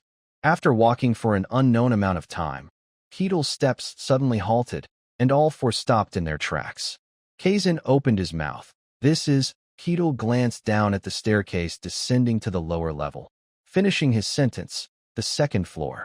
After a long stretch of silence, the group followed closely, their footsteps in sync. Suddenly, Kazan removed the cloth covering half his face, letting out a breath. Hesitantly, he turned to Keitel and said, maybe we should take a break? Keitel rubbed his chin, considering, you're right, a short rest sounds good. Kazan, overwhelmed with gratitude, bowed his head, thank you. Later, Keitel sat cross-armed, eyes closed, resting quietly. Kazan, Hayes, and Paladin Alexander Jotenu sat across from him, all uneasy and silent. Suddenly, Keitel broke the stillness. I have some questions about this dungeon.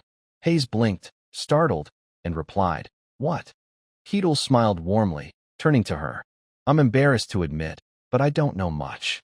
Hayes, flustered, stammered. Wanting to learn is admirable. I don't know much either, but, Keitel politely responded, thank you. Her eyes widened with curiosity as she looked at him. What are you wondering about? Keitel stroked his chin, recalling the nearby villagers, and asked, this dungeon is close to the territory. Doesn't that cause issues with the dungeon and its monsters? Hayes explained, basically, dungeon monsters don't spill out into the open. There are exceptions, of course, but those are controlled and dealt with in advance. Kazan coughed lightly, adding, dungeons are natural phenomena. Sometimes caves, sometimes towers. They usually appear near populated areas. From their explanations, Keatle nodded. So that's why this dungeon is here. Hayes continued. When a dungeon appears, the territory assesses its danger level. Then, outsiders like us, mercenaries or guards, handle it. Keatle's face lit up with a sudden smile as he let out an "oh." He pressed further. So, there aren't dungeons within the territory itself. Hayes answered promptly. Dungeons only appear at a certain distance, away from populated areas. Keatle nodded. I see. His expression grew excited. If it's a dungeon, there must be rewards for conquering it, right? Hayes propped her chin, thinking of skeletons and treasures. Yeah, exactly. Usually, there's a boss at the final level. Defeat it, and you get all sorts of rewards. For a dungeon like this, the rewards shouldn't be bad. The darkness hid half of Keatle's face, leaving only his smile visible. Like a game. Hayes looked at him curiously. A game? Realizing his slip, Keatle brushed it off. Just talking to myself. He quickly changed the subject. One more question. Hayes hesitated. Sure, go ahead. Keatle asked abruptly. Who created this dungeon? Hayes's mind filled with question marks, her face blank. What? She stared at him, confused by the question. Dungeons just appear naturally. No one creates them. Keatle felt something off, as if an unseen hand were pulling strings behind the scenes. There's too much that doesn't add up. First, they always appear near populated areas, as if someone deliberately placed them for us to deal with. The image of a serpent coiling around a red apple flashed in his mind as he added silently. They appear near crowds and lure people with grand rewards. Keatle looked at the group seriously. To me, that feels more artificial than natural. Hayes jolted, startled. That does make sense. She rubbed her chin, murmuring, I never thought about it because I took it for granted. Even Kazan fell silent, questioning himself. I've never doubted it. It's always been an absolute truth. Could this barbarian really be questioning such a fundamental truth? Kazan glanced down, thinking, barbarians have always been ignorant and brutal, like beasts eyeing prey with one cold, merciless eye. That image has never changed. Just Keatle's fearsome appearance alone piled doubts in Kazan's heart. If what I know is true, is this barbarian really just an ordinary one? As his thoughts spiraled, Keatle's voice cut through. This is fascinating. He nodded, smiling at everyone. Have you all rested enough? The three jumped to their feet. Yes. Keatle cheerfully led the way, waving for them to follow. Let's keep going then. Kazan quickly responded. Yes. They continued forward, cautiously scanning their surroundings. Keatle led calmly, with Kazan and Alexander Jatinu guarding the flanks, and Hayes trailing closely behind. Suddenly, Keatle paused, his eyes narrowing as he spotted something. What's that? Kazan immediately explained. It's a treasure chest, one of the dungeon's rewards. If you can open it, the treasure's yours. In his mind, he added, easier said than done. Opening a high-level chest like that requires an expert thief with mastered lockpicking skills. Someone that's skilled wouldn't be risking their life in a dungeon like this. Guess we'll have to pass it up. But Keatle's voice snapped him out of his thoughts. Kazan, open it. Kazan's face froze, disbelief flooding him. What the hell? He stared at the locked chest. It's a treasure chest, right? You're a thief, aren't you?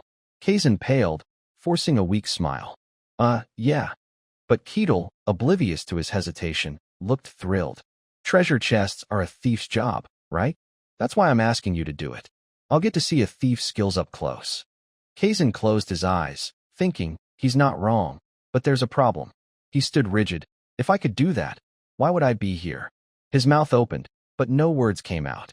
A lowly thief, unrecognized by any guild. Where would I get lockpicking skills? I can't admit that. Keatle's eager, expectant expression made it harder to speak. If I confess, that excitement will turn to disappointment. He pictured Keatle's face flipping 180 degrees, glaring coldly. You call yourself a thief and can't even do that? Pathetic. The memory of Keatle's foot crushing the skull flashed in Kazan's mind, and he froze, screaming internally. He forced a laugh, scratching his head. I'll give it a try. Moments later, Keatle stood behind Kazan, his eyes sparkling with enthusiasm. You pick locks with those tools? That's so cool. Kazan, grimly contemplating his fate, thought, he's staring at me. If I fail, I'm dead. His face darkened. He tried to recall distant memories. Think, think, think. Remember the skills I saw when I was a porter. Keatle, like a monstrous figure radiating dark purple power, watched Kaizen's every move. Kaizen, drenched in sweat as if sitting on a fire, bet his life on his thief skills. Taking a deep breath, his trembling hand touched the lock. Keatle's gaze burned into his back like fire, but a scream of his soul echoed within him. A flash of purple light from behind caused Keatle's expression to falter briefly. His eyes widened, his gaze frozen for a moment. Stunned, Keatle's shoulders trembled slightly beneath his thick fur cloak, his heartbeat echoing loudly in his chest as he faced the unexpected sight before him. Kaizen's eyes were half closed, his cheeks flushed, and glistening tears welled in the corners of his eyes. A bittersweet smile curved his lips. He exclaimed, "Hey!" I opened it. Haze's eyes sparkled as she looked ahead, shouting in excitement. "Wow, really? I heard only the most skilled rogues can unlock the sun treasure, and you did it so directly. That's amazing." Keatle's eyes lit up with enthusiasm, his fist clenched and raised high, channeling the overwhelming joy surging within him. "Is that so? Well done." Kaizen hesitated, responding, yeah. His gaze shifted slightly, his expression growing somber.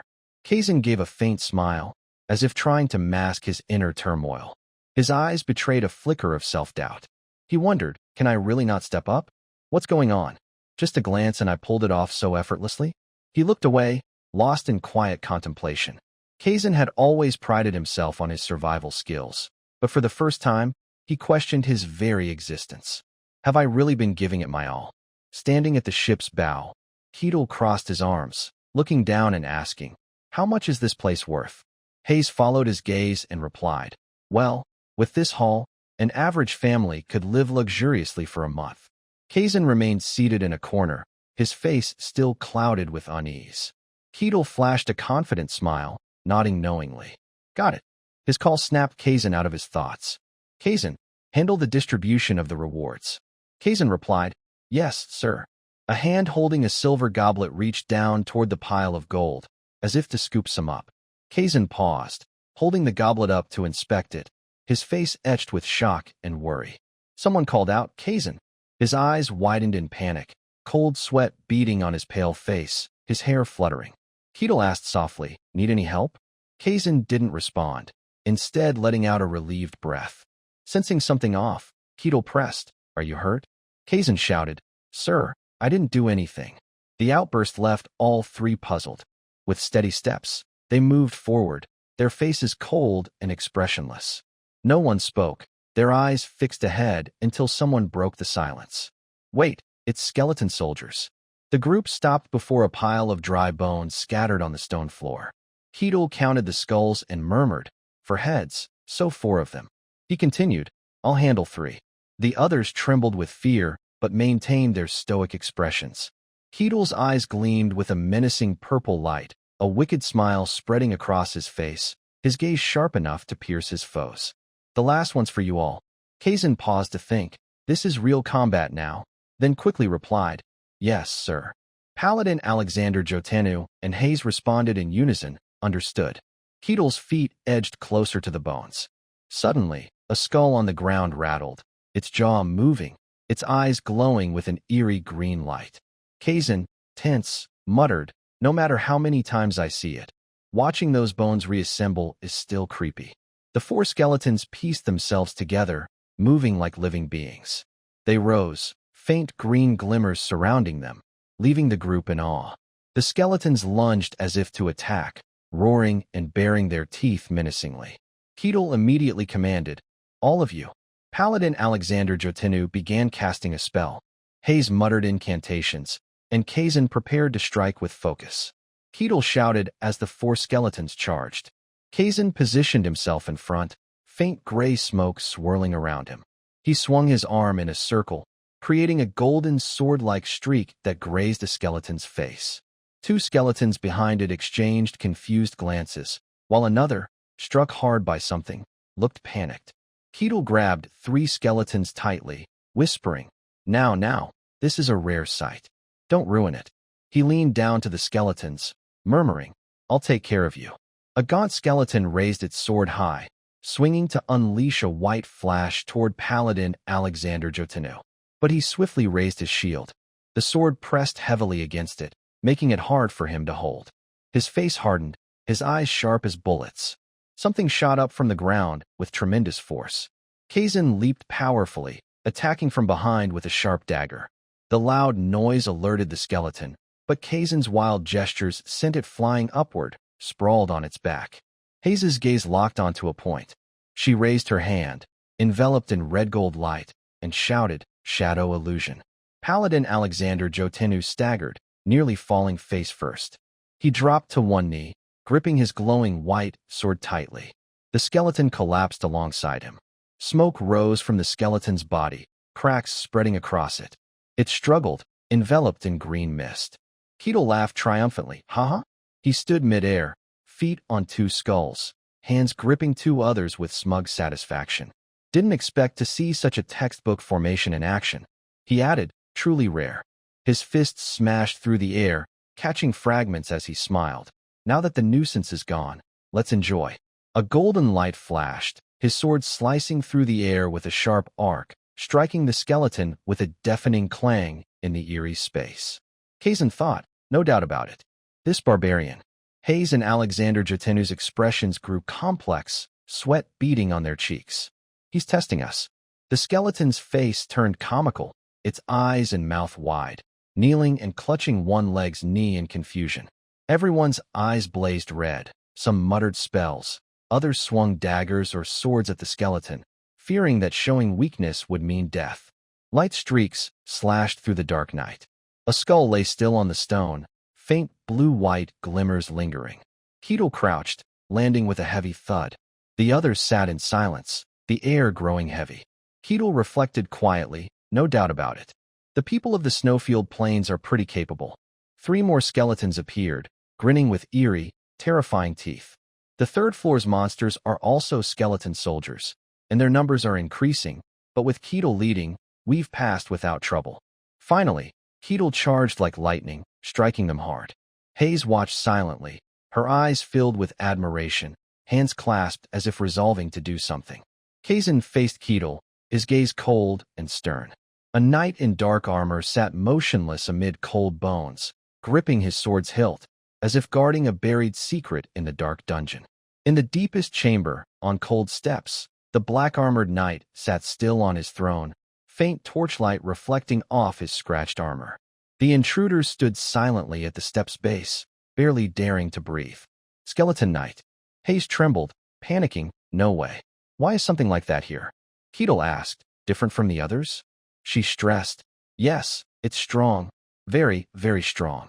Red eyes glowed in empty sockets. The skeleton knight standing amid swirling purple demonic aura, its cold sword pressed to its chest. Hayes's eyes widened in terror, her breath catching. A skeleton knight wields a long sword effortlessly. Without knight-level skill, there's no chance against it. "This isn't a monster we can handle." She added, "If we can't defeat it and return, there'll be an investigation. If they find a valid reason, we'll be fine." A faint smile of excitement crossed Keto's lips. Hayes called out worriedly, "Keto." He replied, "Fair point." The skeleton knight slowly rose. Its blazing red eyes gleamed, a sinister grin fixed on them. Keto stood firm, his eyes flashing purple, ready to face the dungeon's final challenge. Parallel to the knight, Keto murmured softly, "A skeleton that can maintain its form." Interesting. The skeleton knight raised its sword high, lunging forward. Hayes froze for a moment, her face a mix of confusion and worry, as if sensing something amiss. Her eyes flashed with danger as she shouted, casting a spell to form a shield to block the skeleton knight's attack. Danger! Cracks spread across her golden shield, and the knight's mana began to wane. Hayes's face contorted in pain, her breathing ragged, her golden eyes gleaming with resilience amidst the dust and the crushing pressure on her body. The shield shattered into fragments. The skeleton knight's magic surged powerfully. Fortunately, Paladin Alexander Jotenu raised his shield in time to parry the sword.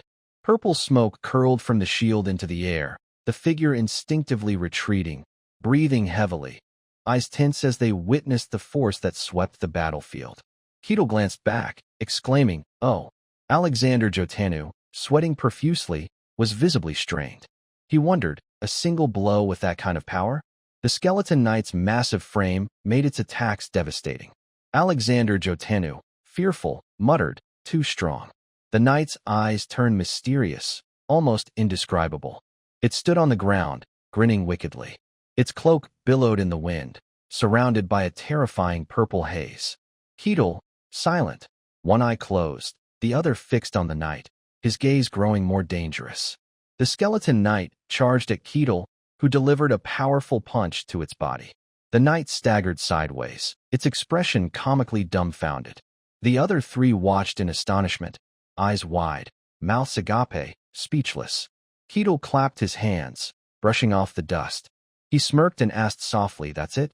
Standing in the cold void, his eyes narrowed, muscles tensed with vigilance as he faced the overwhelming presence before him.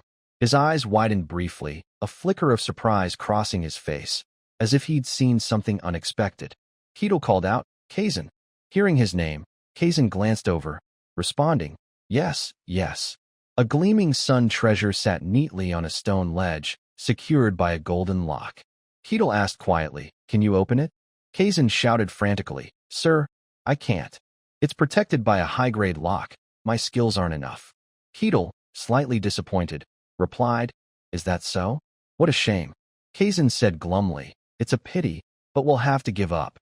Before he could finish, Keto smashed the chest with his raw strength. Kazan's eyes bulged, his mouth hanging open absurdly. The wooden chest shattered, dust billowing from within. Everyone stared silently at the contents. Two of them stood frozen, eyes wide, mouths agape, shocked by something beyond imagination. Keto grinned confidently, clenching his fist, exhilarated by the power he'd unleashed. The chest was filled with silver coins. As expected, but the reward could be substantial. He added, "Kazan, clean it up." Kazan replied, "Yes." He approached the chest slowly, thinking, opening a chest with brute force? First time I've seen that. His face was bewildered, chin in hand. He wondered, if he could just smash it, why bother asking me to pick the lock? Before the three stood a massive door, radiant light spilling from within. A few stone fragments fell from the arched ceiling. Keto turned to the right, muttering, "HM?" The stones behind them shifted, the ground trembling like an earthquake. Kazan glanced over, his expression calm but eyes alert, exhaling as if confirming something. Once a dungeon is cleared, it vanishes, so there's probably no secret room this time. Keto asked, "Secret rooms have things like that?" Kazan replied, "They're rare, but they exist." Keto grinned, saying, "Sounds fun." Kazan looked confused, not understanding what he meant. The guard captain leaned on a table, one hand relaxed, his face showing surprise. He asked quietly, "What? It's done?" Sunlight streamed onto the silent city wall, a soft cough breaking the quiet of the sultry summer afternoon.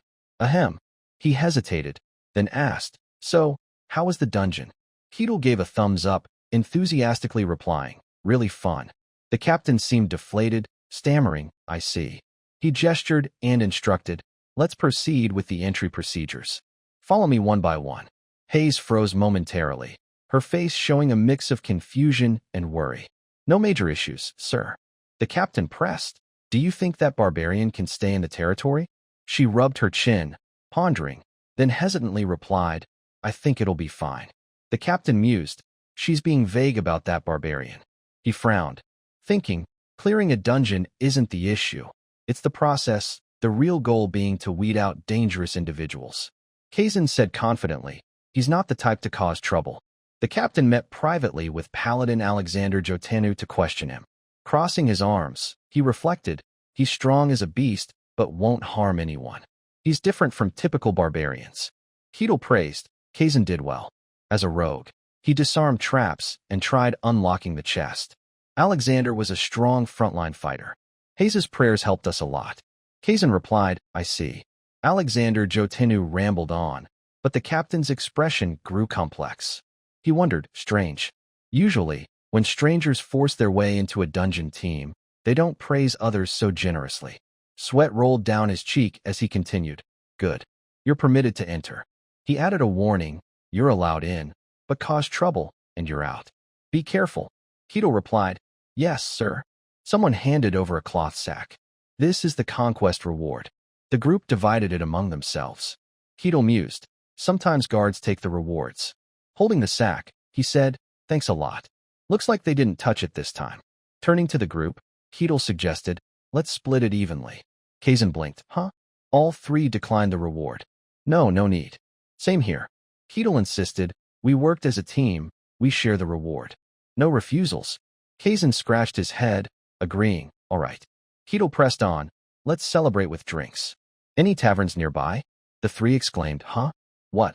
They burst into laughter, the atmosphere lightening after the friendly banter. Celebrate. Oh, sure. Tears welled in their eyes, emotions overwhelming them. Gods, I want to go home. Keto strode joyfully toward the open gate, leaving behind the somber shadows drowning in despair. The captain watched their backs, thinking, a barbarian who killed a skeleton knight with one punch, strong as a beast. Before him stood a tall man wielding a sword, facing the back of a robust youth, at least as strong as a knight. Certainly no ordinary barbarian, a legendary anomaly. His steps halted, irritation flashing as he ordered, his eyes blazing with resentment. I'll report to the Lord. You guard the gate. The subordinate replied, Yes, sir. A grand, opulent castle displayed luxurious items. The captain stood at the door, hand on chest, respectfully saying, Son Treo. Lord Luke Barkon responded, Enter. The captain stood at the door, hand on chest, repeating, Son Treo. I'm here to report, my lord. Luke Barkon, expression unchanged, asked, What is it? Lord of the Barkon region, Gihen Kingdom, Luke Barkon. The captain's eyes were sharp, his voice steady but tinged with high alertness.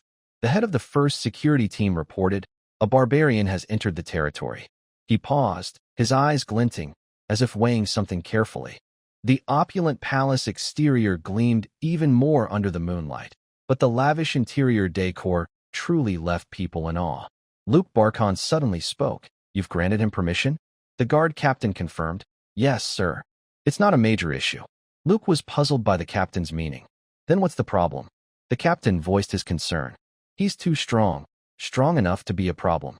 Luke Barkon, never one to trust easily, pressed, How strong? He grew restless as the captain recounted. They say he defeated a skeleton knight with a single punch. Luke's eyebrows nearly shot up in tension. A skeleton knight? He pictured the creature. The kind of monster only a knight-level fighter can handle? And he took it down in one blow? In Luke's mind, barbarians were simple-minded, uneducated brutes who relied on raw strength. He broke into a cold sweat. So he's first tier? The captain hesitated to confirm. Possibly, sir. Luke Barkon remained cautious. He could be even stronger.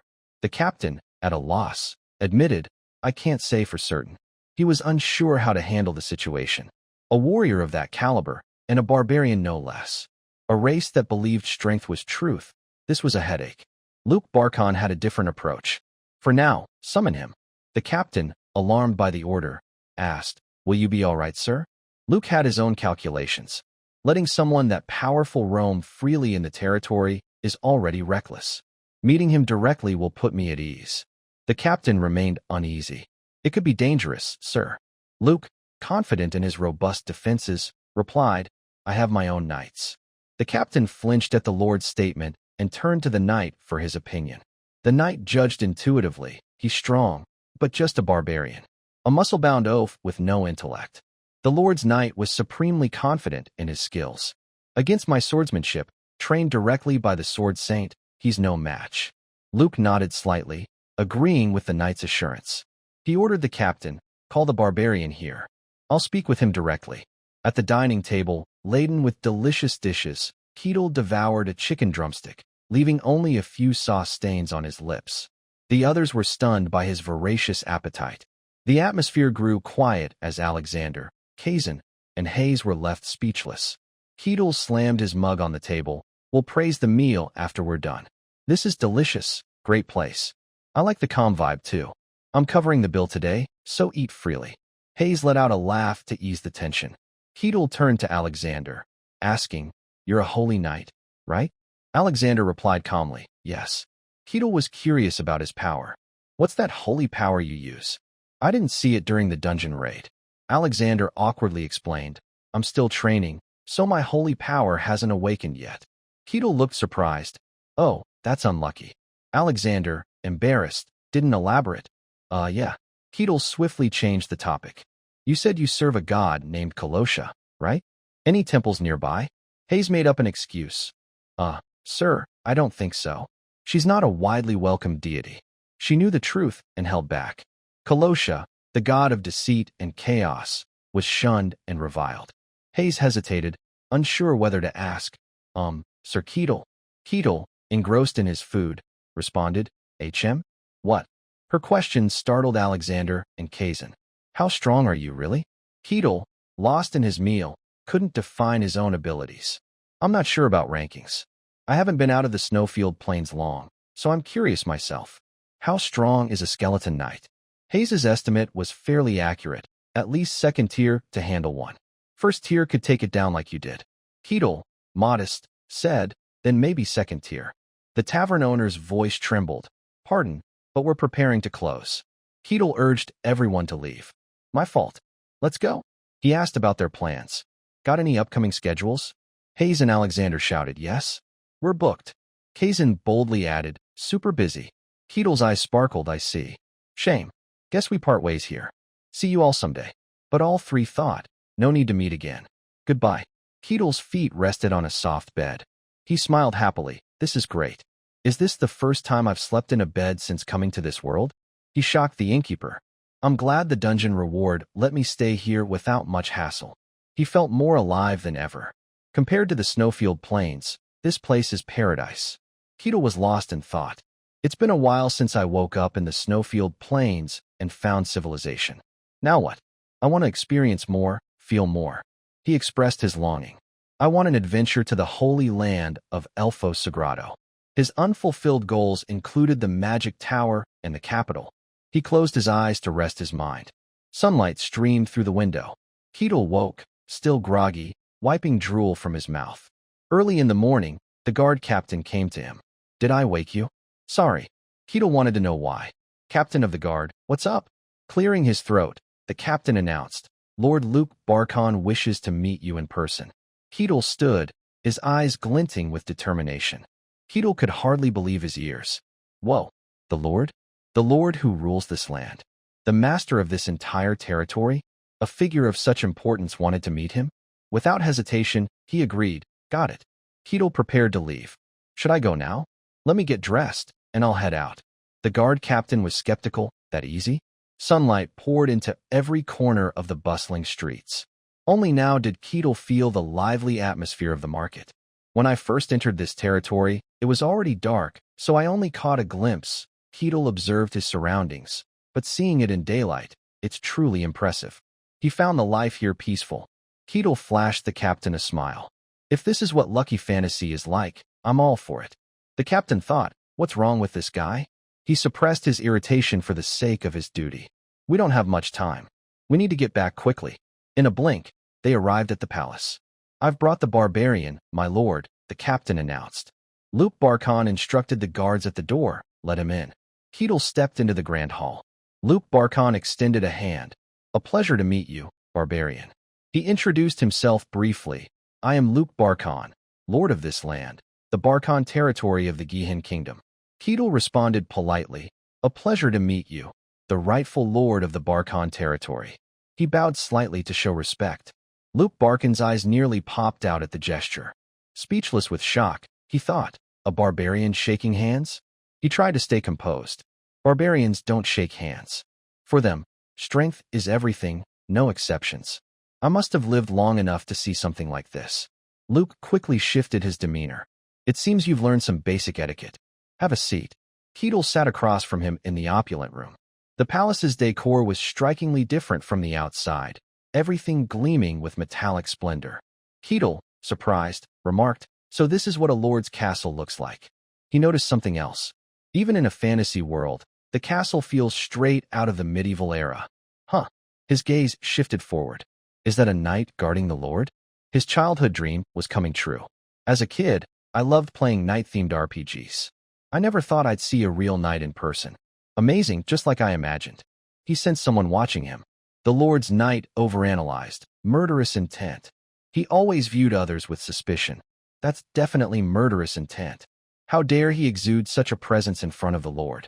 Without fully understanding, the knight reached for his sword. Fool, you won't leave here alive. Ketil listened as Luke Barkon spoke. The reason I summoned you is simple, he said, harboring no ill intent. I just want to confirm a few things about you. Ketil crossed his arms. Go ahead. What do you want to confirm? Luke didn't believe Ketil was a barbarian.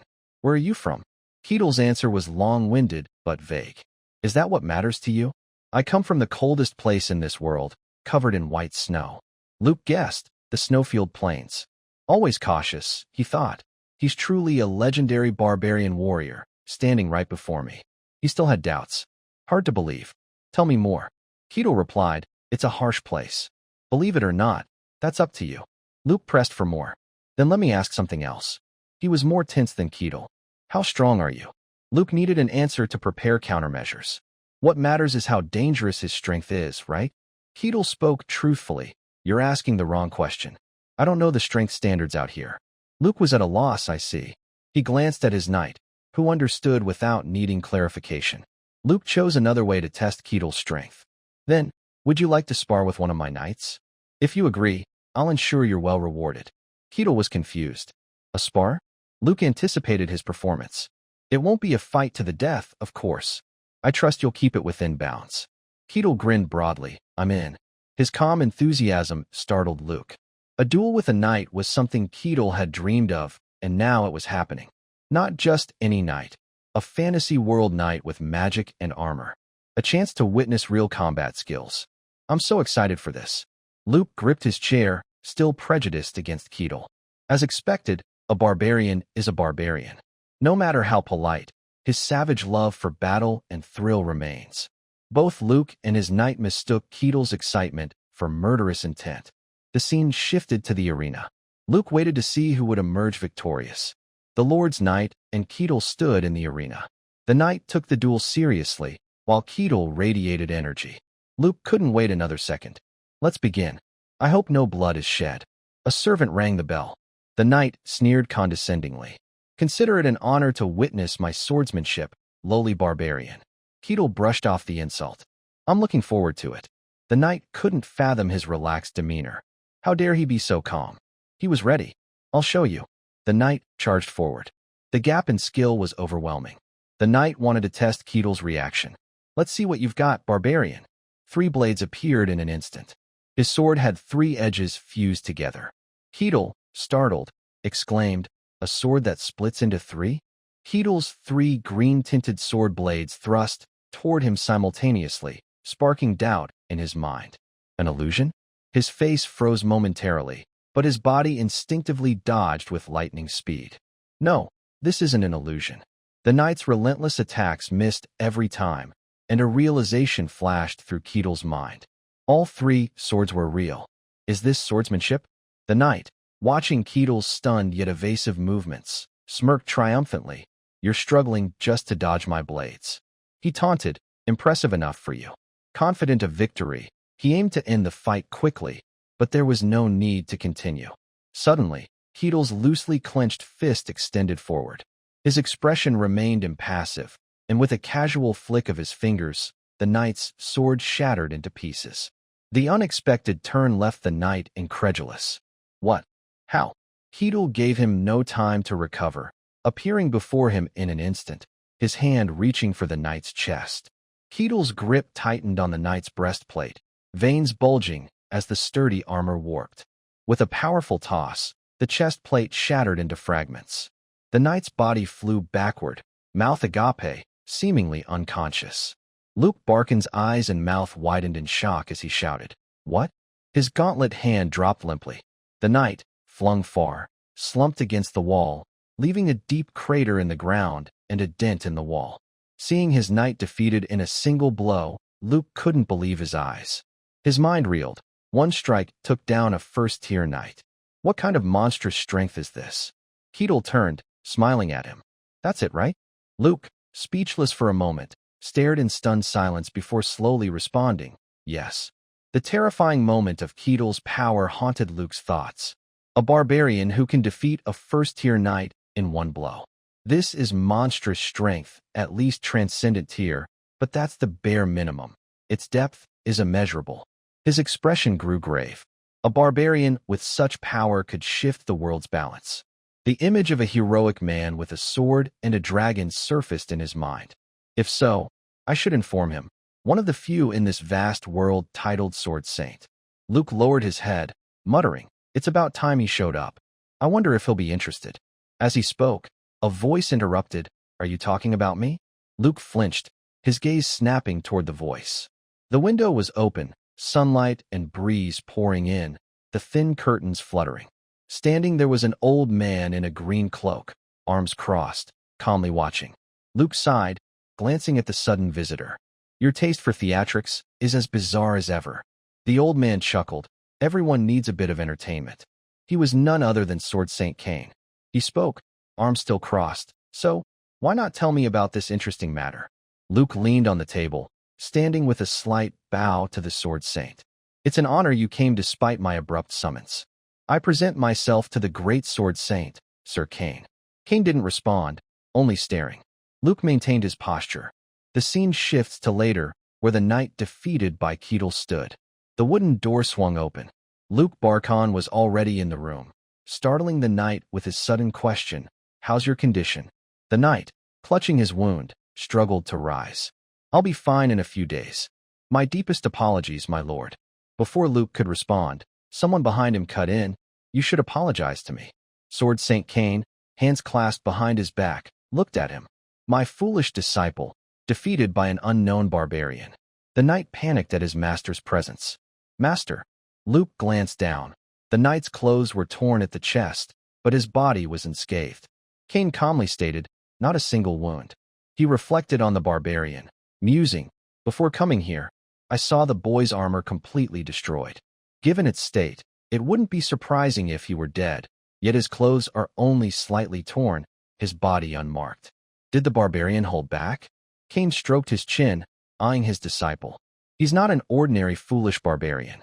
He can control his strength with precision." The knight hesitated. "I understand." Cain assessed calmly, "And his skill far surpasses a knight's, with room to spare." His final verdict stunned both Luke and the knight, their eyes widening. "At least transcendent tier." Luke stammered, He turned to Cain. "Pardon my rudeness, but how does he compare to you, Sir Cain?" Cain paused briefly before answering. "He's quite strong, but I'm the Sword Saint. Even with transcendent tier strength, he can't touch me." Luke relaxed, "I see."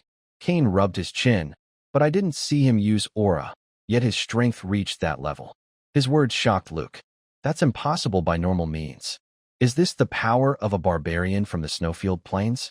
Keatle's image surfaced in Luke's mind. He mused, "At first, I didn't believe it, but it seems he truly is from the snowfield plains." Cain snorted, lost in thought. A barbarian from the snowfield plains. In his mind, Keatle's terrifying gaze loomed, along with the legends of a human surviving the snowfield plains. Is he human, or? Cain stroked his beard, suddenly muttering, "He's an anomaly." Monstrous images flooded his mind, reptilian creatures, giant bears. But he quickly shook off the terrifying guesses. "No way." Luke, confused, asked what? Cain's thoughts of anomalies lingered. He explained, "If he were truly an anomaly, he wouldn't have spared humans. I was mistaken." Yet something still troubled him. "But it's the snowfield plains." Cain felt puzzled. Why there, and why now? Seeing his distress, Luke asked, "Is something wrong?" Cain dismissed his doubts. "Nothing. We'll deal with it later." The Emperor, too. Thinking of armored soldiers before snowy mountains, Cain felt a headache. Always demanding the strangest things. He turned sharply to Luke. "No need to worry about that now." Luke, slightly confused, replied, "Understood." Cain kept his gaze on him. "Is that barbarian still in the territory?" Luke, puzzled but honest, answered, "Yes, he said he'd stay, so I assume so." Cain's steps shifted, his face stern as he turned to leave. "I need to confirm it myself." Outside the grand castle, a voice echoed, "What's your next move?" The guard captain of Barkon, drenched in sweat, remained silent. Keatle, standing across from him, spoke slowly. "Well." He recalled the previous day when Lord Luke Barkon handed him a small pouch, saying, This is your reward for the duel. Luke had calmly decided, from now on, I won't interfere with your actions in the territory. Back in the present, Keetle rubbed his chin and continued, I don't have any specific plans, but it'd be better to have my identity verified. Having to clear dungeons every time I enter a new territory is too much hassle. The captain offered a suggestion. If that's your concern, there's a way. Find a high-ranking figure to act as your guarantor and vouch for your identity. Keetle was eager for another option. The captain quickly provided one, or you could become a mercenary. He elaborated on the benefits. If you build a reputation and gain the guild's recognition, your identity will be validated. He thought to himself, mercenaries are just errand runners, though. Unless you reach a certain rank, with this barbarian strength, finding a guarantor would be easier. Keetle's eyes lit up. A mercenary. He asked excitedly, that's an option? The image of a mercenary battling monsters in a perilous forest flashed in his mind, a romantic embodiment of this fantastical world. Intrigued, he asked, where do I go to become a mercenary? The captain hesitated. Well, there's a guild. Keetle's face glowed like the sun as he declared, take me there. The captain froze, eyes wide, stammering, all right. Images of adventurers on their journeys surfaced, mercenaries, wanderers tackling commissions. Some saw them as symbols of romantic freedom, but in reality, mercenaries were society's lowest rung, reserved for those without recognized status. A mercenary might flee in panic from a fearsome monster. Even skilled ones often perished in uncharted dungeons or served as sacrificial pawns for dirty work. Thus, low-tier mercenaries were often crude, filthy, and rowdy. In the mercenary guild, a man in green swung a furious punch, shouting, you bastard, you dare touch me? The struck man, unable to block, fell hard. He quickly regained his composure, jumping up and yelling, you want to fight? The man in green, enraged, taunted, bring it on. Two guild members watched, chuckling and betting. Yo, I'm betting on the guy on the right. I've got the left. They clashed fiercely, neither yielding, fueled by unbridled determination. The guild receptionist asked, Rosa, how's this batch of new recruits? Rosa, the guild's receptionist, sighed wearily, hopeless. Just a bunch of weirdos. She recalled Alexander Jotinu. One lunatic claims to be a holy knight. Then Kazan, another's a thief. Finally, Hayes, the priestess of Colossus seems decent, but her god is completely untrustworthy. Rosa sighed again, and the pink-haired receptionist beside her echoed, really? What a shame. She thought dejectedly, no decent people ever show up, just illiterate mercenaries fighting all day. Then, dreamily, if only a Prince Charming would appear to save me from this receptionist job. A figure slowly opened the door and stepped inside. Lost in her thoughts and melancholy, Rosa jolted, looking up to see an unfamiliar guest. Keetle entered the guild, scanning the room with excited eyes, exclaiming, so this is the guild. The two brawling mercenaries paused, staring at the newcomer. No way, a barbarian? Others in the guild froze, gaping at Keetle. But he stood unfazed, brimming with enthusiasm. Sitting at the desk, he crossed his arms and declared, I'm here to become a mercenary. Rosa, stunned, trembled slightly, her face pale as she stammered. You want to be a mercenary? May I ask your purpose? Keetle replied slowly, lots of reasons, but I heard being a mercenary can get my identity recognized. Rosa explained carefully, that's true. However, to gain recognition through mercenary work, you'll need significant achievements. Is that all right? Keetle was resolute. No problem. Rosa asked for his details. Then I'll register you as a mercenary for a fee of 5 silver coins. Can you provide your name and age? Keetle placed 5 silver coins on the desk, saying, I'm Keetle, and I don't know my age. She typed swiftly, responding gently, then I'll use an approximate figure. Soon after, Rosa handed him a badge, announcing, it's done. Your mercenary registration is complete. This is your mercenary badge. She cautioned, it's a symbol of your status. Don't lose it. Keetle stared at the badge in silence, then held it up, gazing with satisfaction. I'm in.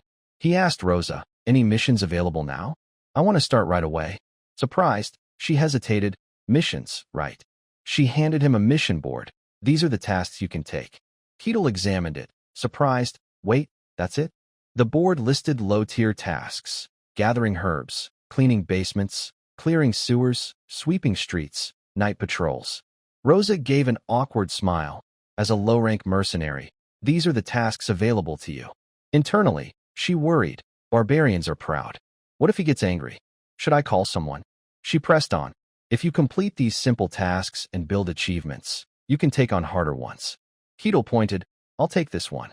Rosa's eyes widened at the board. He'd chosen the first task, gathering herbs. She asked hesitantly, are you sure? Keto replied calmly. It's work that needs doing, right? No issue. Rosa stammered, understood. Excited, Keto asked, where are the herbs? Rosa showed him an image. You'll find them outside the village. They look like this. Keto grabbed it, saying eagerly, got it. I'll be back soon. She mumbled, okay. Watching Keto leave with the herb image, brimming with enthusiasm, Rosa froze, thinking, what? He looked so relaxed. He exited the guild to start his herb-gathering mission. Even the pink-haired receptionist's teasing couldn't snap Rosa out of her daze. Keto reached the forest, spotting an herb and comparing it to the image. He mused, herbs that heal wounds? They look odd. He shed his fur coat, tossing it onto the lush grass, resembling a farmer gathering herbs. Excited for this mission. I've got UV protective gear ready. He thought, first mercenary mission, let's go. UV rays are harmful even in another world. Keto's peculiar knowledge shone through. An hour later, at the guild, Rosa was stunned by the massive sack of herbs before her. Keto casually asked, is this enough? Rosa stammered, too much. She thought, is he some maniac trying to ruin the herb fields? Her eyes suddenly sparkled. Examining the herbs, she exclaimed, they're in excellent condition. Most mercenaries just yank them carelessly, reducing their value. Keto beamed proudly. I may not look it, but I'm quite meticulous. Rosa agreed, indeed. She handed him a silver coin. Thank you for your hard work. Here's your reward, 1 silver coin. Keto pictured buying fragrant bread with his earnings, a modest sum for the cheapest meal. Still, this is the first money I've earned legitimately. Overjoyed, he said, so thrilling. Holding the coin, he urged, I'm satisfied. Can you assign me the next mission? Rosa blinked, huh? She stared, baffled, thinking what? How can anyone be satisfied with that reward? This barbarian? Keto, gleeful as a child with a gift, said, it's still daylight, so I want to do as much as possible. Rosa wondered, why is he so happy? Inwardly, she cried, gods, this new mercenary is just as weird as the rest. Among the low-tier task list, Keto had swiftly completed herb gathering, basement cleaning, and sewer maintenance. The remaining tasks included street sweeping, night patrols, and warehouse cleanup. Keto pointed to the last task, warehouse cleanup, and declared, I'll take this one next. Rosa, hearing this, thought to herself, after herb gathering, this is his third cleaning task. She looked at Keto, his eyes gleaming like sunlight. Does this barbarian actually enjoy cleaning? At a loss for words, she stammered. Well, please accept this task. Moments later, Keto opened the door to the warehouse for his mission. A girl in a white hat turned to see who entered. Keto, brimming with enthusiasm, announced, I'm here to clean the warehouse. The red-haired girl, startled, clutched her broom tightly, eyeing him warily. Keto calmly asked, Are you the warehouse owner? She replied hesitantly, yes. But inwardly, she was shocked. A barbarian began working, effortlessly lifting stacks of crates with both hands. Cleaning the warehouse was simple, with no issues moving items around. Then, Keto grabbed a broom and swept, stirring up dust that made a nearby youth cough violently. His next task was street sweeping. Keto picked up a broom and started. Controlling his strength was initially tricky, but he managed without major issues. While sweeping, an old man observed him through a spyglass, muttering, What the hell is he doing? He thought, he's at least transcendent tier, strong enough to level a kingdom with his fists. The old man, puzzled by Keto's gentle demeanor, grew even more confused. In other words, if he unleashed his power, he'd be revered anywhere. Yet here he is, doing mundane street sweeping. Seeing Keto diligently sweep dirt into a dustpan, not slacking, the old man exclaimed, He's actually serious about it. Lowering the spyglass, he stared at Keto from afar, wondering, why? Keto finished cleaning, showing no fatigue, merely wiping a few beads of sweat from his brow. exclaiming cheerfully, "So refreshing." The old man, seeing his enjoyment, was baffled. Why does he look like he's having fun? The next morning, under blazing sunlight, Keatle woke, yawning heartily and stretching to shake off sleep. Stepping onto the floor, he noticed a sizable bag on the table. It was heavy, its contents unknown. Opening it, he found a pile of silver coins. A female voice spoke. "Your first day as a mercenary went well. Sir Keatle, this is your reward for 15 tasks." Keatle's eyes widened, staring at the bag. He lifted it, and Rosa, seated across, smiled. "That's 15 silver coins."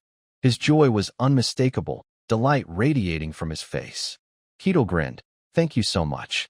I'll be back tomorrow." Smiling contentedly, he began his second day in town. Just then, a little girl sobbed, clinging to her mother. Nearby townsfolk froze, staring at Keatle, drawn by his commanding presence. As he walked, he suddenly stopped, exclaiming, "That's..." In the distance stood an ornate, meticulously designed old building, a library. Keatle knocked and entered. The librarian glanced at the guest, greeting him. Keatle's intimidating aura made her grip her hands tightly, speechless. He spoke in a low voice. "Can I read some books?" Keatle browsed the shelves, picked a few volumes, and sat to read, his face alight with interest. The librarian, watching him read intently, found it odd. The old man continued observing Keatle's every move. Seeing him engrossed in books, he was astonished, thinking, "A barbarian reading? I can't believe it. But is this a unique custom of Snowfield Plains barbarians?" Keatle sat, absorbed in his reading with a faint smile. Or is this barbarian just uniquely strange? Moments later, Keatle closed a history book, murmuring, "So the Empire ultimately won." He pieced together events.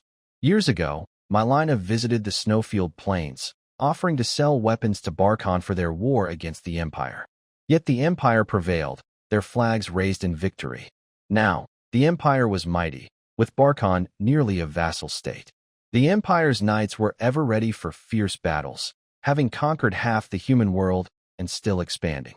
Fearless, they struck without hesitation, as if to devour the entire world. Keatle rubbed his chin, marveling. World conquest. His eyes sparkled with curiosity about history. All right, enough about humans. Let's find something more interesting. He picked up a book on non-human races, exploring their descriptions. A compendium of non-human creatures, he mused. The book detailed fantastical places. A dazzling cave filled with glistening crystals, the grandest in the world, brimming with rare gems. Mantiana's dwarven mines. The verdant, breathtaking Apia elf village, lush with greenery. The majestic cloud city of the angelic lair, as splendid as it was grand. And the untouchable holy land, Elfo Sagrado, shrouded in mystery for years. Its location unknown despite powerful rulers' efforts to find it. Keatle, thrilled, said, "So many have tried to reach Elfo Sagrado."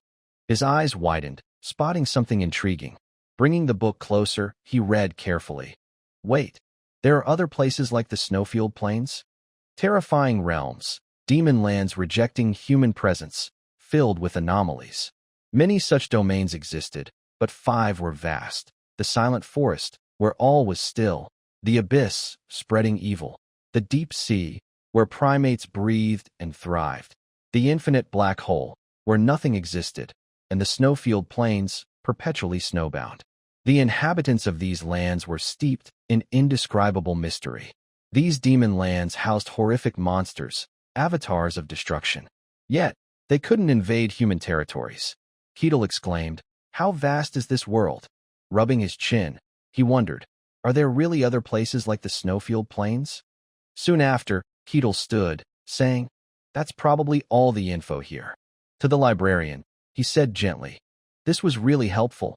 Thank you." She jumped, nearly scared out of her wits, stammering, Of course." Keatle returned to the mercenary guild, greeting Rosa. "What tasks are available today?" Surprised, she said, "Sir Keatle, you're here?" His eyes gleamed, and Rosa smiled. "Here's today's task list." The old man, Kane, continued watching Keatle, thinking he's truly odd. Turning to leave, he muttered, "I need to meet him myself." It was Sword St. Kane, observing Ketel's second day. On a quiet evening under a gentle moonlit breeze, the sound of Ketel's footsteps echoed through the streets. He grinned, brimming with excitement, thinking, "Today, I cleared another dozen tasks." Patting the small pouch of coins at his side, he felt a surge of joy. Even small earnings add up to quite a bit. The streets were deserted, with only Ketel walking alone. The day I'm officially recognized as a mercenary isn't far off. Humming cheerfully, he whistled loudly along the way. In a nearby alley, a man lurked, watching him. The figure suddenly stepped out, startling Ketel.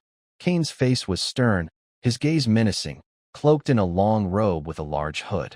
The two faced each other, the atmosphere thick with tension. Ketel bluntly demanded, "You've been tailing me all day." Kane flinched, confused. "What?" Ketel crossed his arms, pressing, "What do you want?" Faced with rapid-fire questions, Kane thought. Panicked, he noticed me? His face paled, mouth agape in disbelief. I completely hid my presence. No matter how sharp one's senses, detecting him should have been impossible. Seeing Kane's silence, Ketel grew wary, clutching his coin pouch. "Are you a robber?" He crouched, ready to grapple at any moment. Kane froze, dumbfounded. After a long pause with no response, Ketel frowned, growling, "Not answering? Then I must be right. Even with decent security here, there are still thieves around." Sweat beaded on Kane's face as he stammered, unable to speak. He thought, would he believe me if I said I'm the sword saint? Seeing Ketel's rigid stance, Kane panicked, as if struck by lightning. "Robbing at your age? The economy must be worse than I thought." Suddenly, Ketel rubbed his chin, an idea sparking. His eyes gleamed. "Taking you down and turning you in would be a great achievement." Kane jolted, stunned. "What?" Seeing Ketel's sly smile, Kane was speechless, weighing his options. "He thinks I'm a thief." Kane clenched his fist, raising it. This could be a chance to test his strength and identity directly. Suddenly, Ketel stepped back. Kane looked up, but before he could act, Ketel moved first. His body swayed as if weightless, then vanished with a gust of wind. Kane, startled, thought in fear, "He's gone?" Abruptly, Ketel reappeared right before him, his expression fierce, eyes glowing, his massive frame looming 2 or 3 times larger. "What's this?" Ketel reached out as if to grab him. Kane stomped the ground, a green aura enveloping him. "If I hesitate, he'll have me by the throat." He swung aside to dodge. Seeing Kane's reaction, Ketel laughed heartily. Grinning, he stared at Kane. "Not bad." Kane, bewildered, eyes wide, couldn't believe it. "He almost caught me." Collapsing to the ground, he trembled. If my reflexes were a fraction slower, I'd have been grabbed. Even more astonishing, he thought, I couldn't sense any aura from him. Ketel stood, arms crossed, laughing. "Interesting." Kane locked eyes with him, reeling in shock. He moved that fast with just a human body? Kane bit his lip, swallowing hard. The probing's over. Now it's for real. Kane sprang up, teeth gritted, as if transforming into someone else. "I'll go all out." Ketel's face darkened, standing still. Suddenly, he vanished again, leaving only a gust of wind. In a flash, he circled behind, grabbing Kane's arm. Kane clenched his teeth, glancing back in disbelief. "I lost before it even started." Ketel twisted his arm behind his back, like restraining a criminal. Kane, utterly panicked, thought, "This isn't just being caught. It's like my arms trapped in solid rock, dragging my whole body." Closing his eyes, he shouted in pain, "What kind of monstrous strength is this?" His jaw clenched, enduring. This isn't even a contest of strength. Struggling, Kane's aura surged stronger. "If that's the case, I'll unleash everything." Seeing Kane's effort, Ketel's eyes widened, startled. His grip on Kane's wrist loosened, unable to hold. A blinding light erupted. Kane broke free, sliding back a distance. Ketel, puzzled, examined his hand, where traces of Kane's green aura lingered. Kane, panting and wary, kept his eyes on Ketel. Ketel grinned. "Robbers these days sure have all sorts of tricks, huh?" Kane, speechless, thought, "Why does he keep calling me a robber?" His eyes lit up, considering Ketel's terrifying power. That was mana at a level only elites reach. He enveloped his body in it. Kane wondered, why would someone like him resort to robbery? Seeing Ketel's admiring look, he realized, he genuinely believes I'm a thief. Kane lowered his head, sighing in exasperation. Feeling the abundant energy in his body, he thought, I instinctively unleashed mana that could tear through solid steel. He reflected, a human body should have been crushed by a mere touch. Yet he's unscathed. What kind of body withstands mana barehanded? Seeing Kane standing aside, Keatle spoke up, I don't know what tricks you're pulling. He stepped closer, voice low, but I think it's time to end this. Sensing trouble, Kane reached for the sword at his hip, ready to counter. His eyes widened, unsure of Keatle's next move. Keatle leaned in, smiling warmly, and with one finger, pushed the sword back into its sheath. Kane looked up, trembling. That simple act sent him into a panic, his eyes bulging like a frog's, mouth agape, shouting. He gritted his teeth, trying to draw his sword, but couldn't. Keatle's single index finger overpowered him. Suddenly, Keatle's hand reached out as if to grab him. Tears welled in Kane's eyes, old and crying like a baby. It's over? Keatle's arm extended closer, his smile fading, voice stern. Kane fainted on the spot. Keatle hoisted him over his shoulder effortlessly, thinking, so this is what robbery looks like in this fantasy world. The guard captain of Barkhan froze, mouth agape, utterly bewildered. Barbarian, what's going on? Keatle extended a hand. Kane, still unconscious, dangled limply, while Keatle's expression remained earnest and devoid of emotion. He handed Kane over to the captain. Recognizing Kane, the captain's mind reeled. What's happening? Why is Sword Saint Kane here? Don't tell me this barbarian attacked him. What do I do now? Seeing the captain's hesitation, Keatle spoke firmly. I caught a thief. The captain, as if struck by lightning, gasped, a thief? Keatle's face lit up, eager to claim some mercenary credit. If I turn him over to the guards, it'll count toward my achievements, right? The captain, lost, sank into despair. I'm too stunned to process this. He scanned Kane from head to toe, analyzing. A supreme-tier figure, Sword Saint Kane, was now helplessly in Keatle's grasp, in a humiliating position. The captain opened his mouth, slowly explaining, he's not a thief. Keatle flinched, accusingly, you know him? So you're accomplices? The captain stood tall, bowing respectfully, the sole sword saint of the Gihen kingdom. I pay my respects to Sir Kane. He didn't seem to be lying. Keatle glanced at the old man in his hands, confused. Huh?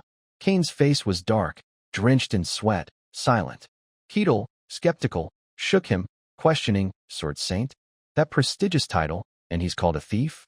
His sharp gaze fixed on the captain, demanding, no way, this old man's a thief. He attacked me to steal my coins. The captain wearily explained, he's truly the Sword Saint. I couldn't mistake that face. If he were a mage using illusions, with that power, he'd be revered as a Sword Saint already. Keatle didn't relent. Maybe Sword Saint is just a fancy name for thieves? The captain frowned. What nonsense are you spouting? Keatle pressed. So he's really a Sword Saint? The captain nodded. Yes. Keatle froze, guilt washing over his face, his mind spinning, unsure how to handle this. I'll report this to the Lord. In a room, a loud bang echoed as Luke Barkhan slammed the table. Furious, what? Sir Kane is missing? Keatle bowed, sincerely apologizing. I'm sorry, I should have let him explain. Kane, standing nearby, interjected, no, I'm at fault for not saying anything.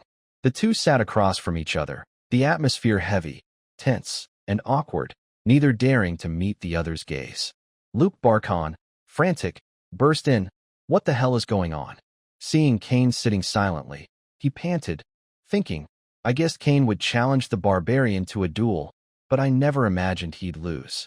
Kane was defeated by this barbarian. I don't know the details, but it's true. Looking at Keatle, he realized, this barbarian is stronger than a Sword Saint. The Lord stood outside, thoughts chaotic. Of course, there are varying levels among transcendent tier beings. Kane only recently became a Sword Saint, so he's likely at a lower tier. Keatle's ferocious, terrifying image flashed in his mind. But a Sword Saint holds a prestigious title, and this barbarian defeated one. That makes him utterly uncontrollable. He pursed his lips, sighing, my head hurts. Luke stepped forward, speaking gently. There seems to be a misunderstanding, so I'll take my leave. You two should talk it out clearly.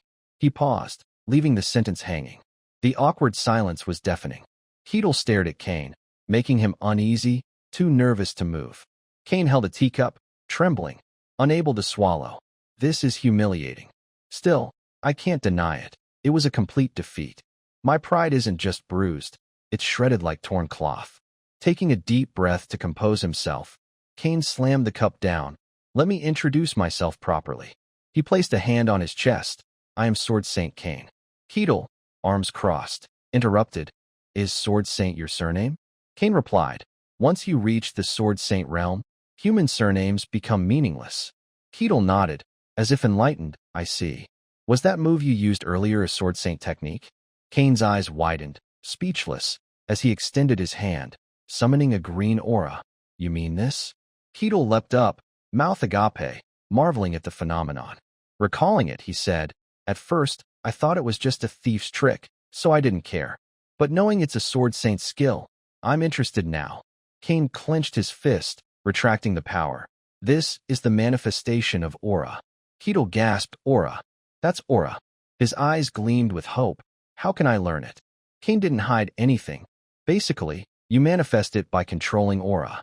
Keatle stared at the energy in Cain's hand, awestruck and envious. Is aura like mana? Cain explained. Aura refers to mystic power itself. When you use it as aura, you're a swordsman. As mana, you're a mage. Keatle laughed, nodding. So swordsmen and mages use the same power called aura? He asked, Would you teach me that skill?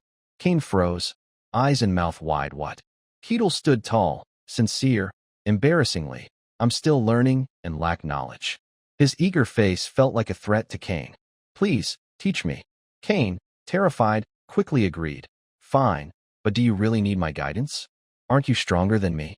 Keatle sat, arms crossed, candidly admitting, I know nothing about aura or swordsmanship. Honestly, I just swing wildly. Cain, stunned, asked, Really? Closing his eyes, he thought carefully, True, I'm a sword saint. Though I lost, I didn't even draw my sword. Fine, I'll teach this barbarian some swordsmanship, show him its greatness. He envisioned a glorious scene, brandishing his sword, earning Keatle's awe, reclaiming his pride. Cain, serious, said, All right. I'm a sword saint who wields a sword. Without it, I'm only half a man. Keatle, tense, blurted, I thought so. No wonder you were so weak without a sword. Cain froze, emotionally wounded. Keatle stammered, I mean, being called a sword saint at that level seemed off. Cain wanted to curse silently, but Keatle continued. If you'd used a sword, you might have won. Cain sweated. Could I have won with just a sword? Keatle, excited, said, I'm really looking forward to it. But this sparked uneasy days for Cain. He thought, my pride. I'll reclaim it, right? Or will I be crushed even worse? Keatle quietly recalled his past life, thinking, before my regression, I studied swordsmanship, but this is true mystical swordsmanship, a strange art that manipulates the mysterious aura. He murmured, This is real fantasy swordsmanship. Meanwhile, Cain stood opposite him, sword in hand, asking seriously, The core of my swordsmanship is blending illusion and reality. When you fought my disciple, what did you see? Keatle, prompted, recalled, That knight was your disciple? His sword strikes split into 3, and all 3 were real attacks. Surprised, he added, Oh, so that's what you meant by blending. Keatle offered, It's a skill relying more on technique than raw power. Cain nodded slightly, Exactly. He explained, Swordsmanship is the art of merging the sword and aura to wield mystic power. Those who reach its pinnacle become sword saints. Cain infused his sword with aura, demonstrating for Keatle. Excited, Keatle exclaimed, Oh, that's aura. Cain nodded, yes. Internally, he thought, I still can't believe this is happening. Cain continued, I suppose blending illusion and reality sounds abstract. He thought, I'm really teaching swordsmanship to a barbarian. Adopting a sword stance, he said, So, I'll let you see it firsthand. Cain's eyes sharpened as he slashed forward. His single strike split into 5 paths. Keatle, astonished, said, His sword strike split into 5? Seconds later, Cain's attack left a massive dent in the wall. Sheathing his sword, Cain said, Many techniques create illusions with aura, but only my swordsmanship makes those illusions tangible. Keatle murmured, That move you just used? Cain, proud, replied, Yes, it's a true mystic technique. What do you think? Keatle casually said, I think I could do it too. Cain flinched, scolding lightly, What nonsense are you spouting? He thought, I dedicated my life to this swordsmanship, combining talent and grueling training to achieve it. No one could mimic it after one glance. Seeing Kane's doubt, Keatle said, "It's faster if I show you." Kane, shocked, noticed Keatle's weapon, an axe. Keatle assumed a stance, hefting the axe over his shoulder, channeling strength, and swinging swiftly. Kane was stunned. That sword technique. He thought, he's just using brute force to move fast. Keatle unleashed 5 strikes, each with immense power, hitting the wall and causing a massive explosion. Kane's jaw dropped. Keatle lowered his axe, grinning. "There, what do you think?" Kane, dazed, muttered, "It looks like blending illusion and reality, but it's just overwhelming strength and speed. Almost fooled me." He said quietly, "You just swung wildly, no technique at all." Keatle countered, "But the result's the same, isn't it? Swordsmanship is for combat. As long as the outcome matches, it's fine." Kane was speechless. Internally, he wept. He's not wrong, but it wounds my pride. Moments later, he rallied, gripping his sword. "Fine. How about this?" Kane struck again, creating afterimages around himself. Keatle, shocked, said his body split. The sword's aura spread, cracking the ground. As the dust settled, a large hole gaped beneath them. Kane, panting, said, "This is the clone technique, achieved through the ultimate mastery of aura." Wiping sweat, he turned to Keatle. "Can you mimic that?" Keatle stepped aside, swung his axe fiercely in all directions, nearly creating illusions. A gust swirled around him, forming a whirlwind. Keatle smiled. "What do you think?" Kane collapsed, crying out, "My life's work. My swordsmanship." Muttering, "Impossible," he covered his face, devastated. Keatle, arms crossed, sighed, "Your mentality's weaker than I thought." Approaching to comfort him, he said, "Your swordsmanship is exceptional. I just swung my axe fast. That's not real swordsmanship." He added, "Your move wasn't just afterimages. It's true swordsmanship. I can't reach that mystic realm." Kane thought, "Right, my swordsmanship has value, blending illusion and reality into something tangible. Only I can do that." Regaining resolve, he thought, "My technique is flawless." Grimacing at Keatle, he mused, "This barbarian's just a lunatic. What kind of madman moves so fast they blur without aura? That's not humanly possible." Keatle asked, "Can you teach me the true essence of technique?" Kane paused, replying calmly, "Sorry, I let my emotions get the better of me." Keatle nodded, "I understand." Kane cleared his throat. "To use true technique, you must first learn to control aura, but to master aura, you need to comprehend mystic power." He added, "Whether mage, swordsman, or sorcerer, you can't reach higher realms without awakening mystic power. Only those who believe in gods are exceptions." Keatle asked, "So divine power is separate?" Kane replied, "Their miracles come directly from the gods they worship, unrelated to personal ability." Keatle marveled, "Oh." Kane continued, "Mystic power is the enigmatic force within everyone. How it's wielded determines everything." Keatle thought, "So to use aura, absorb mana, or control spirits, the foundation of all mystical power starts with comprehending mystic power." Kane explained, "Mystic power has 5 stages. The most basic is sensing it, the realm of perception, awakening, and feeling mystic power." Keatle wondered, "Doesn't everyone sense mystic power?" Kane answered, "Without talent, you can't. Those who sense it are called third tier."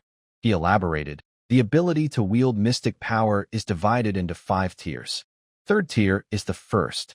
Mylana's words echoed in Keatle's memory. "We typically divide it into third tier, second tier, first tier, transcendent, and hero."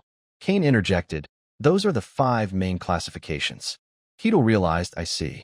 Kane continued, "In truth, it's just a convenient categorization. Even within the same tier, there are vast differences and boundaries aren't clear. Just know the concept exists." Keatle nodded, "Got it." Kane gestured, "Let's begin." Solemnly, he said, "The first step of mystic power, sensing it." Kane spoke softly, "Feel everything around you." He explained, "Comprehending mystic power means awakening something you've never known before. Extend your senses to their limits." He continued, "Sense the breeze passing by, the warmth from the earth, and notice every movement in the wind as it stirs." He instructed, "And within that, find a distinct presence." Keatle sat attentively, trying to sense as Kane directed. After a few seconds, He opened his eyes wide, murmuring, I don't feel anything. Cain, stunned, stammered, really? With your strength, I thought you'd sense it immediately. He thought to himself, it's not a strict rule, but the strong, even without mana, usually grasp mystic power more easily. Maybe he's an exception. Cain stroked his beard, asking skeptically, or is it the anomaly of the snowfield plains? Keatle propped his chin, pondering, I'm not sure. No one around me has ever sensed this so-called mystic power. Cain nodded. That's typical for those from the wastelands. In fact, even for most people, grasping mystic power isn't easy. Let me try channeling energy directly into you to open the path to mystic power. Keatle beamed. You're going to transmit aura? Cain nodded, something like that. Keatle, excited, said, all right, I'm ready. Cain replied, good. He stood, approaching Keatle from behind, advising, now, relax your entire body, focus inward, and gather all your senses within yourself. Cain gently placed his hand on Keatle's back. Now, feel the mana I'm channeling into you.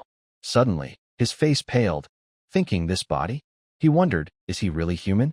How dense are these muscles? Cain's jaw dropped. It's like a sculpted boulder.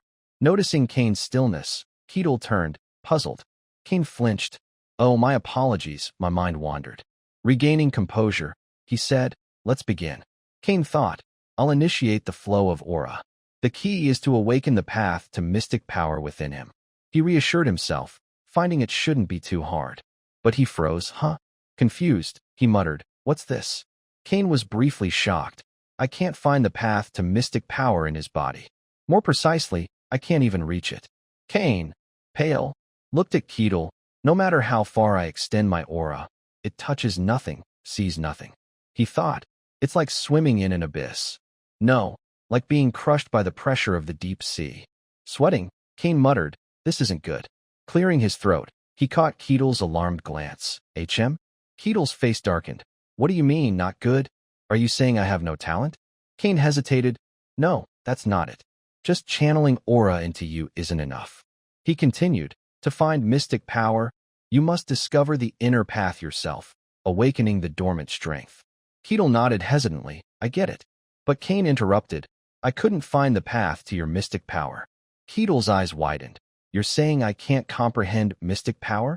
Cain said softly, not exactly. I can't even confirm if it exists in you. Keatle, skeptical, asked, what does that mean? Cain explained, your body is abnormal. To find mystic power, aura must reach deep within, but your body is so dense, my aura can't penetrate far enough. Cain worried. I've never seen this before. Could pure physicality block aura? Keatle, dejected, said, even a sword saint is stumped? He pouted. So I'll never grasp mystic power? Cain replied, it's hard to say. I can't confirm anything definitively. I don't even know if that path exists in you. Cain gently advised, you should seek a sword saint more versed in aura or a high-level mage. Bowing his head, he said, I'm sorry. Keatle responded softly, it's fine. Propping his chin, he added, there's still hope, and that's enough for today. Keatle stood, cheerfully thanking, thanks to you, I've learned a lot. I'm grateful. Cain remained silent, lost in thought. The barbarians I've met were wild, uncontrollable, plundering, drinking, living for violence, shunned by society. Pondering, he asked, but you're different. Have you ever considered joining this kingdom? Keatle tilted his head. What do you mean? Cain clarified. I mean swearing allegiance to the kingdom and earning a rank. With your strength, you'd rise high. I'd vouch for you. Keatle smiled. That's an interesting offer. But he bowed. I'll decline. I don't want to be bound. Cain thought, if we had him, we might break free from the Empire's control. He pressed. Even so, doesn't a rank tempt you? Or the treasury? Keatle's face darkened. Humph. Then he grinned. I choose to enjoy my own freedom. Cain, surprised, stammered. Is that so? Understood. Keatle raised a hand. Cheerfully. Anyway, thank you. I won't forget this kindness. Cain, pensive, stayed silent. Minutes later, he left the room, wandering the halls, berating himself. I was foolish. Dazed, he thought. I thought I could control him, even briefly, but that's impossible. He mused. This barbarian acts solely on his own will. He might cooperate, but that's it. Only his own thoughts reside within. Cain speculated, I don't know what he's thinking. He might be more unpredictable than other barbarians. Exhausted, he said, a being from a demon land, a barbarian of the snowfield plains. Sighing, he muttered, huh? Conquering a demon land. What's the Emperor planning? In Luke Barkin's study, he asked sternly, so the Emperor really intends to conquer the demon lands? Kane replied, even if he's dying in the name of reconnaissance. Luke, skeptical, asked, are you serious? Kane sighed, absolutely. Maybe he thinks he's the incarnation of an ancient emperor. Kane added, anyway, that's a future concern. We haven't even unified all human territories. Luke paled, weary, it's only a matter of time. Kane reminded, right, this land is still under the Empire. We could be summoned anytime, so prepare. Luke nodded, thank you. Kane sighed, leaning back, the world's already chaotic, and now the Emperor's half mad. It's a headache. Luke snapped to attention, voice low, the rumors are true? Kane confirmed, yes, the demons are mobilizing. Luke, shocked, paled. Kane continued, the dungeon outbreaks are abnormal too. Nothing's certain, but some say the demon land's taint is leaking. Kane thought, something's happening, and whatever it is, it's a calamity for humanity. He suddenly recalled, come to think of it, the strangest thing might already be among us. Luke nodded, indeed. Kane asked softly, what do you think? Luke hesitated, I don't know. Tense, he said, at least he's not an enemy. Beyond that, I can't say. Keatle briskly left Luke Barkin's manor, striding joyfully through the streets.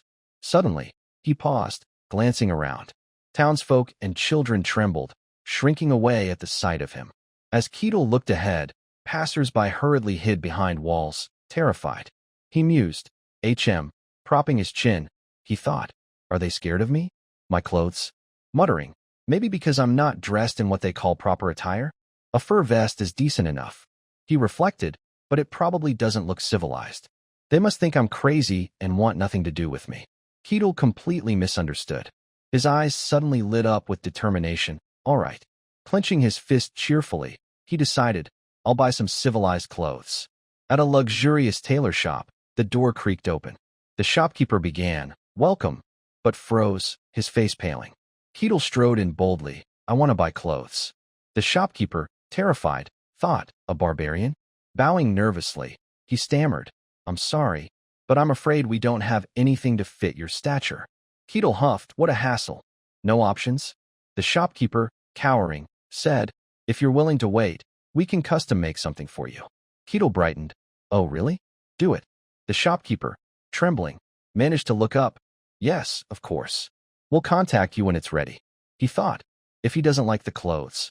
Imagining Keatle roaring, you call this clothing? The shopkeeper inwardly wept, will I even survive this? On his way to the guild, Keatle stopped. What's this? At his feet lay a blue gemstone. He picked it up, examining it curiously, a jewel. The gem gleamed with a stunning blue glow. Keatle frowned. Tucking it into his pouch, he said, I'll ask the guild about it. At the guild, Keatle produced the gem, asking softly, do you know what this is? He placed it in Rosa's hand. I found it on my way here. It doesn't seem ordinary. Rosa inspected it, noting it's very smooth, polished, and carved. The gem's blue sheen captivated her, no markings or names. She murmured, why does it feel valuable? Noticing her distraction, Keatle snapped his fingers loudly. Rosa snapped out of it, holding the gem, bewildered. Keatle asked, you okay? Rosa, flustered, said, huh? What do you mean? Keatle replied, you looked entranced by the gem. Rosa frowned. Me? Keatle waved it off, never mind. Rosa examined the gem again. Still, it's hard to place. I sense a strange energy from it. Want me to have it appraised? Keatle smiled. Thanks, but I'll investigate myself. That's part of the fun. He asked, anyway, any tasks today? Rosa quickly replied, oh, yes, hold on, I'll get the task list. She handed him a list, street sweeping, sewer cleaning, weeding, potato digging. Keatle scanned it cheerfully. Hours later, as dusk fell, Keatle earned another sum, placing it on the table. Sprawling on his bed, he sighed, another glorious day. Holding the gem up, he studied it seriously. What is this thing? Muttering, Rosa looked like she was losing her mind over it. Does it have some power? Keatle frowned. A sound emanated from the gem. Keatle bolted upright. Come to me? He wondered, what the hell? Is it trying to lead me somewhere? A map appeared in his mind. Keatle, exasperated, said, "Some kind of mystic control?" The gem continued glowing blue, repeating, "Come to me." Keatle sighed. Glancing at the sky through the window, he said, "Fine, let's go." The gem persisted, "Come to me." Keatle snapped, "I said I'm coming, shut up." He followed its guidance. Suddenly looking up, before him was a dark cave. He wondered, "This is the place?" Keatle smirked. Inside, a skull-like monster watched him. The gem still called, "Come to me." Keatle replied, "I'm here." "Where's the one behind this voice?" Before a mystic water-like barrier, a low voice sneered, "Another sacrificial lamb steps in." The figure scoffed, "A foolish barbarian this time? At least he's big, good enough for a sacrifice." Sitting within a magic circle, he muttered. The skull monster whispered, "That's enough, people. This must be a dream. Even resurrection is possible." The image of a sinister old man with a malicious smirk emerged, his gaunt hands seemingly manipulating the world, his cold, piercing eyes radiating unmasked malice. During the brutal wars that once engulfed kingdoms, countless realms fell to ashes. Behind those chaotic years loomed the shadow of a dark mage who pulled the strings of humanity's fate. With his dark magic, he manipulated the minds of numerous kings, igniting bloody conflicts to seize power. But his crimes eventually crossed the line of both gods and men. The tables turned, and he became the hunted, pursued by resolute heroes sworn to end his tyrannical reign. Yet, on the brink of death, he performed a forbidden ritual, transferring his soul into a vessel, transforming himself into a lich, a being that traps its soul in a living host, immortal until the host is destroyed. In his new form, the dark mage who once made the world tremble quietly plotted his resurrection, nurturing ambitions to reclaim the world with overwhelming power. To complete the resurrection ritual, he needed countless lives as sacrifices. He hid in the shadows, choosing a remote, tranquil land where no one suspected the presence of evil. From there, he spread deadly whispers, sowing chaos and silence. Innocent lives were offered, transformed into the soul stones needed to revive his power. His plan neared completion, but an inexplicable mystery appeared, shaking the confidence of this manipulator of darkness. Why was a barbarian here? A sacrificial lamb? This isolated land, far from prying eyes, was the perfect place to quietly amass power. But Keatle's presence, a wayward barbarian, unsettled the lich. Keatle stood there, cluelessly looking around, unwittingly falling into the lich's sights. A barbarian in such a remote place was abnormal, like a harbinger of an approaching storm. The lich closely observed Keatle's every move, his cold gaze as if piercing through his soul. Creatures from the north must have traveled far, he thought. Judging Keatle's robust physique, he saw a perfect sacrifice. The lich's hands began gathering energy, a floating blue orb emitting a bewitching glow. The enchanted gem had a special effect, luring only those who hadn't awakened mystic power, a perfect trap. Those mesmerized by the gem were easy prey, unawakened to mystic power. In that moment, Keatle suddenly flashed a radiant smile, as if seeing something intriguing. So this barbarian is just an ordinary fool, without mystic power, the lich thought, but Keatle's confidence sparked doubt. Could it be mere luck? He smirked triumphantly, unaware that his prey was about to become the hunter. "Come, barbarian, become a sacrifice for my glorious resurrection." The lich roared, his voice echoing from the realm of the dead. Keatle, without hesitation, stepped through the entrance to the lich's lair. As the eerie blue light flashed from the lich's eyes, Keatle widened his eyes, awestruck by the horrific scene. A true lich, its skeletal form clutching a powerful staff, stood towering, its cold gaze fixed on him. Keatle instantly recognized the terrifying truth. A lich, a being only the most elite mages could become, a supreme villain straight out of fantasy tales. He couldn't believe he faced a real lich. But then, the lich frowned, voice dripping with doubt. "What are you? Don't tell me you weren't drawn by the gem." Keatle replied instantly, eyes gleaming with confidence. "So you used that trick to lure people here." His response stunned the lich, shaking his very existence. He sensed no mystic power from Keatle. In other words, he was just an ordinary barbarian. Yet how could he resist the gem's power? The lich narrowed his eyes, hypothesizing, "You have some artifact protecting your mind, don't you? He thought only a high-grade artifact could counter his perception. But Keatle just shrugged. Forbidden artifact? I've got nothing. Suddenly, the Lich swung his staff, tendrils of blue-white energy drawn into it, like souls from the scattered skeletons across the cave. You think you can fool me? He bellowed. If you'd accepted your fate quietly, you could have died painlessly. Two skeletons rose, each wielding a sharp sword. Summon my minions. The Lich commanded, and instantly, one skeleton charged at Keatle with terrifying speed. But Keatle only smirked, his smile brimming with defiance. A dungeon with an evil Lich inside. I think I get what's going on. As the skeleton leaped, sword raised, Keatle casually swatted it away like a mosquito, reducing it to dust. The Lich, horrified, eyes wide, couldn't believe what he saw. Keatle brushed off his clothes, remarking, weaker than I expected. The Lich gritted his teeth, sweat pouring like a stream. He swung his staff, summoning more skeletons. Let's see how long you can stay cocky. A slashing sound rang out as a horde of skeletons rushed Keatle. But he sighed, bored, clenched his fist, and with one swing, shattered the entire group into dust. A single kick crushed one skull, and the last was dispatched in an instant. The Lich's jaw dropped, unable to believe his eyes.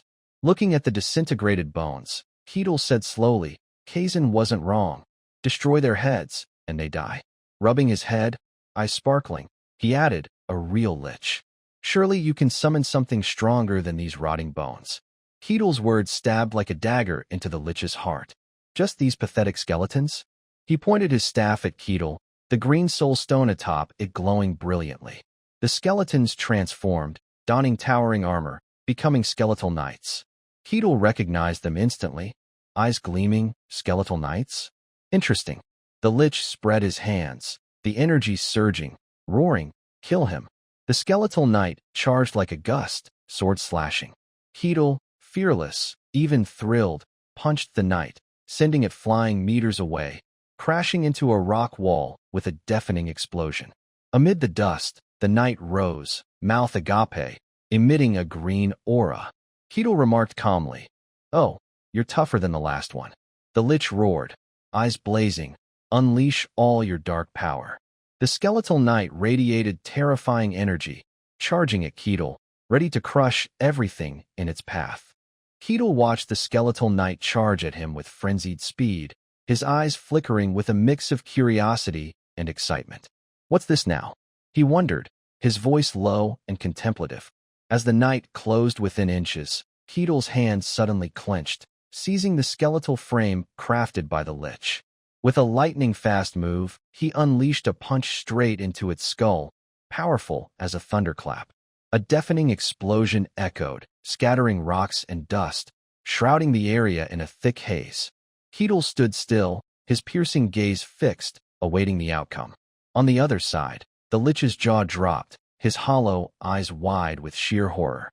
He couldn't believe a being like Keatle could so effortlessly destroy his most formidable creation. As the dust cleared, the skeletal knight's form had completely vanished. Keatle stepped forward, his foot crushing the severed skeletal arm with a gruesome crack. He looked straight at the Lich, his voice brimming with challenge. It's a bit different, but in the end, no big deal. Is that all you've got? In that moment, the Lich's arrogance crumbled, his mouth agape, speechless. Who are you? The Lich roared, his voice trembling with confusion and fear. 1,000 chaotic thoughts surged within him. He sensed no mystic power from this barbarian. If Keatle wielded an artifact, he would have detected its mana, but there was nothing, no trace at all. His eyes scanned Keatle's sturdy frame, realizing a terrifying truth.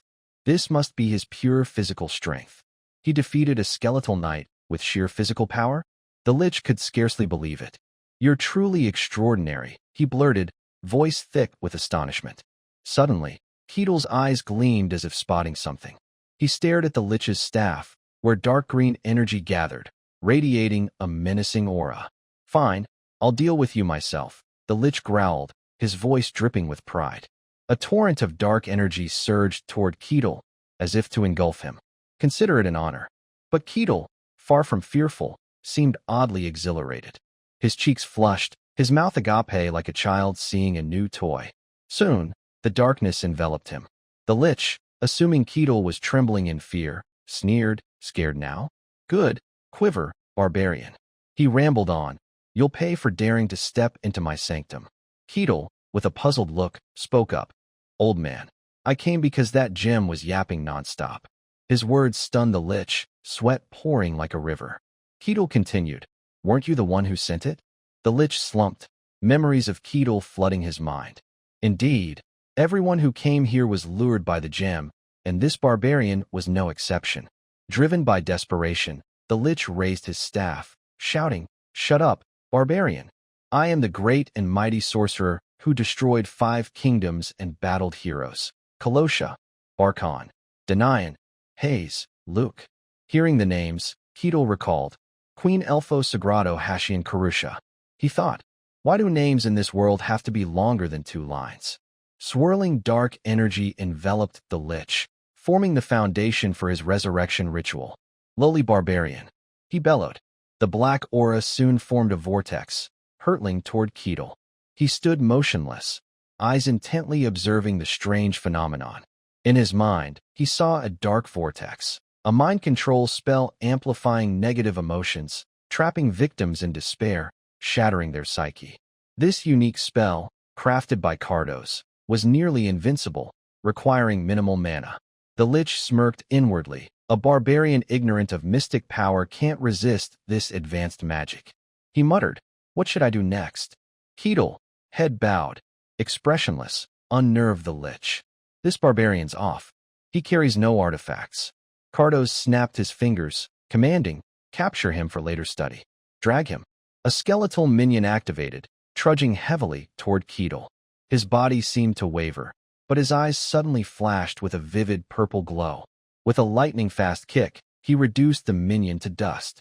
The lich, horrified, eyes wide, was stunned by this human's power. Another explosion rocked the cave, debris flying, the lich's mouth agape, as if tearing. "How?" he screamed. "My mind control spell worked perfectly." Ketel extended a hand, voice dripping with disdain. "You just stand there staring, planning to send more skeletons like before?" His face showed clear boredom. His words pierced Cardos's fragile heart like a dagger. "Humans are ruled by emotions," the lich muttered, trying to regain composure. "No matter how strong, everyone harbors negative emotions, unable to resist mind control magic." But Ketel, with innocent curiosity, asked, "Don't you know basic spells like fireballs or magic arrows?" The lich, head bowed, roared, "How dare you compare my magic to such low-tier tricks?" Suddenly, his eyes gleamed, summoning a wave of dark energy, black as ink, spreading everywhere. A formation crafted by Cardos engulfed everything, drowning minds in chaos. Ketel, seeing this, had eyes shining like headlights, clearly thrilled. The intertwined black-green and white energies surged toward him, dust exploding. Cardos roared, voice commanding. Laughing maniacally, spewing dark energy, he declared, "Victory is mine, barbarian." Cardos, drained of mana, collapsed, panting. "I overdid it. All my mana's gone, just enough left to keep this body intact. But with that attack, he must finally." But a familiar voice cut through his fleeting joy. Impressive, Ketel stood tall and scathed, not a drop of sweat, casually asking, "That's it?" Cardos froze, unable to believe Ketel still stood. His mind reeled. "I used the strongest dark magic in my arsenal. Even a great hero hit directly would have their mind shattered. What is he?" Ketel looked at his hand, remarking casually, "Really impressive, but I guess I didn't feel anything." In Cardos's shock, Ketel's voice boomed, "If that's your whole performance." He gripped his sharp weapon tightly, his face serious, no trace of jest. "Then it's my turn." Cardos lowered his voice, whispering cryptically, "I see." Hearing this, Ketel flinched, his eyes betraying a mix of surprise and suspicion. "Huh," Ketel exclaimed, while Cardos continued, his raspy voice echoing as if from the grave, "You came here knowing who I am." Ketel responded instantly, voice brimming with confidence, "Exactly, that's confirmed." But inwardly, a storm of doubt swirled. What's he blabbering about? Before he could make sense of it, Cardos burst into hearty laughter, his voice resounding through the cave. "The Empire? You fear me that much? I must say, your intelligence network is impressive, finding me this quickly." He continued laughing smugly, his eyes gleaming with arrogance. "But I'll return. I'll crush your swords and rule the world again." Suddenly, a powerful roundhouse kick, delivered with terrifying speed by a long-haired figure, caught Cardos off guard. He muttered, as if recalling something, "I've heard of a place deep within the Empire that trains humans." The muscular man before him, surrounded by a purple-green glow as if brimming with explosive power, filled Cardos with both rage and fear. A facility producing countless anomalies, he thought. This barbarian must come from there. A sword forged solely to kill me. An assassin sent by the Empire. Cardos's cloaked skull gaped, roaring furiously. Even so, he bellowed his ambitions before Keetle. "I am Cardos. I'll kill you and overthrow the Empire." Seeing his odd behavior, Keetle's face showed clear confusion. Is he nuts? He thought. Suddenly, Cardos summoned an ancient urn from thin air, its mystical glow shimmering. Witnessing the eerie spectacle, Keetle's eyes widened in awe. Cardos shouted, voice trembling with excitement, "Focus, barbarian. Offer me your body." As he spoke, a sparkling stream from the urn surged into Keetle's body. Instantly, his body froze, as if bound by an invisible force. Cardos, with a sinister grin, invaded Keetle's mind, aiming to devour his soul. "Once I do this, if I don't become a lich again, I'll be trapped in this body forever," he thought, his eyes blazing with absolute resolve. He laughed triumphantly. "This body is mine."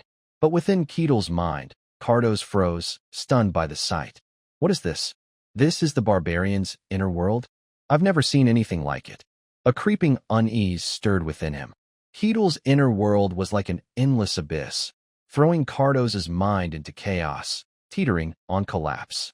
Something's wrong. Cardos clutched his head, voice shaking. "Don't tell me the Empire." He screamed in agony. No, no, not even the Empire could create this. He wailed in terror, feeling his mind disintegrate. Cardos's final words rang out desperately. "What?" Before Keetle, Cardos collapsed, motionless on the ground. Witnessing this, Keetle frowned, utterly perplexed. What the hell? He did something to himself and just dropped. Muttering, he glanced at the fading black vortex. That black vortex looked cool, but that's it. He thought, a lich?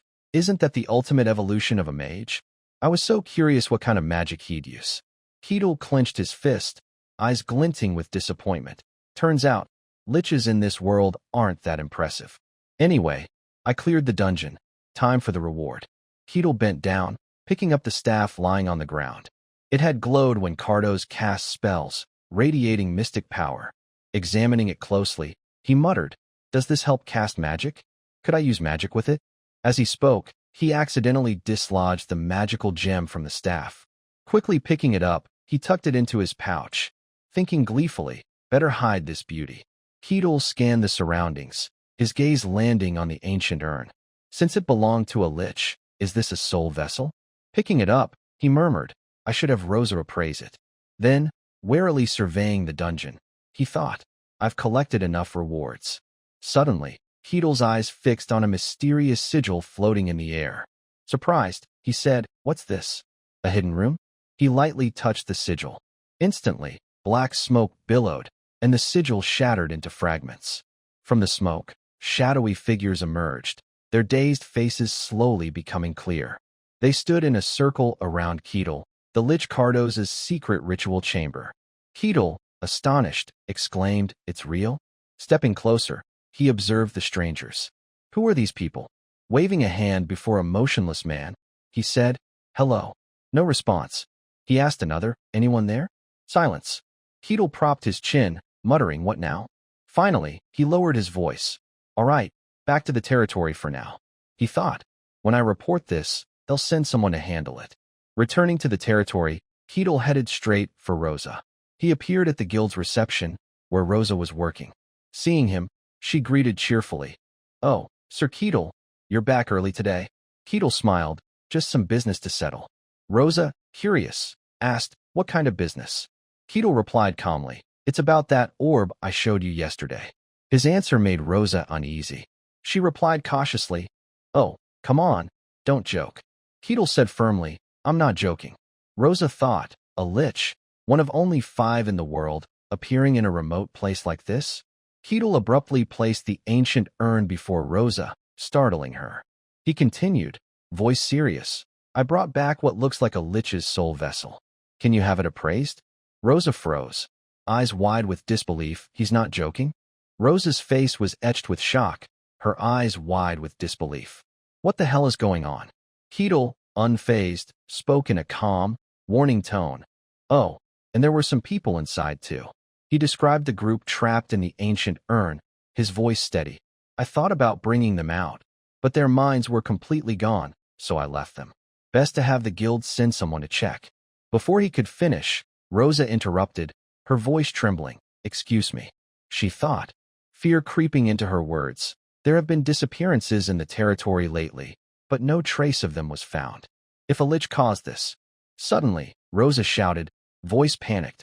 Hold on. I'll call someone immediately. Moments later, a guard burst into the room, yelling, what's going on? A lich? What did you say?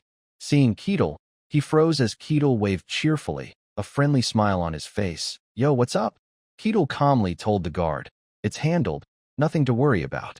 No big deal. The guard turned the question back, voice skeptical. Wait. You mean?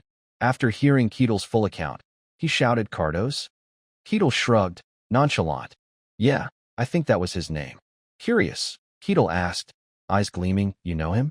The guard replied instantly, voice brimming with agitation. Of course. Cardos, a sorcerer who shook the world over a century ago, creator of emotion-manipulating magic, sowing endless chaos. He drove kings mad, bringing 5 kingdoms to ruin. And now he's here as a lich. He looked at Keatle suspiciously. Is this for real? Keatle nodded, voice light. Yeah, but he wasn't that impressive. Just pulled some weird tricks, and then collapsed on his own. The guard, stunned, muttered, what the hell are you talking about? He thought, impossible. A sorcerer like Cardos self-destructing? Then he demanded, I want a clearer explanation. Keatle shrugged, still casual. Even if you say that, I've got nothing more to add. The guard sighed in frustration, turning to leave. Before exiting, he instructed, wait here. I'm reporting to the Lord. Hearing the news, Lord Luke Barkon exclaimed in alarm, what the hell? A lich right next to my territory? Skeptical, he asked, are you sure it was a lich? Could it be another kind of monster? The guard replied respectfully, based on the survivors' accounts. It seems certain, sir. We have clear evidence. After hearing the full story, Luke muttered, you mean a soul artifact? He mused, voice laced with worry. A lich of that caliber hiding so close, and no one knew. The Empire might send investigators any moment. He frowned, exasperated. What a hassle. Finally, he ordered, prepare a letter for the capital. The guard complied. Yes, my lord. Luke continued slowly. Still, we might be lucky. The guard nodded. Indeed, if the barbarian hadn't found it, we might have been the first victims. Luke agreed. Cardos was likely preparing to resurrect as a lich, so it's very possible. The guard finished. Things were far from normal. Luke nodded firmly, highly likely. He added, but even so, this is a remarkable feat. We must reward him fittingly. Looking out the window, he whispered, within the territory's means. The next morning, bright sunlight streamed through the manor's windows. A servant's voice echoed, Lord, Lord. Luke Barkon leapt from bed, donning his robe, saying calmly, I'm up, let them in. The grand door opened, and the servant hurriedly reported, my lord, Inquisitor Aquaz of the Sun God has arrived. Luke's face showed surprise. What? In the waiting room, Inquisitor Aquaz gazed absently at the morning scenery outside. Seeing her, white hair, pristine attire, poised demeanor, Luke was stunned. What's this? Why is she here? An Inquisitor of the Sun God, the youngest ever appointed, who beheaded 7 demon-contracted mages and single-handedly disrupted a massive summoning ritual. Aquaz, the most powerful figure on the continent, respected even by the Empire. In the reception room, the two sat across from each other, silent for a long moment. Luke spoke first, respectfully. It's an honor to meet you.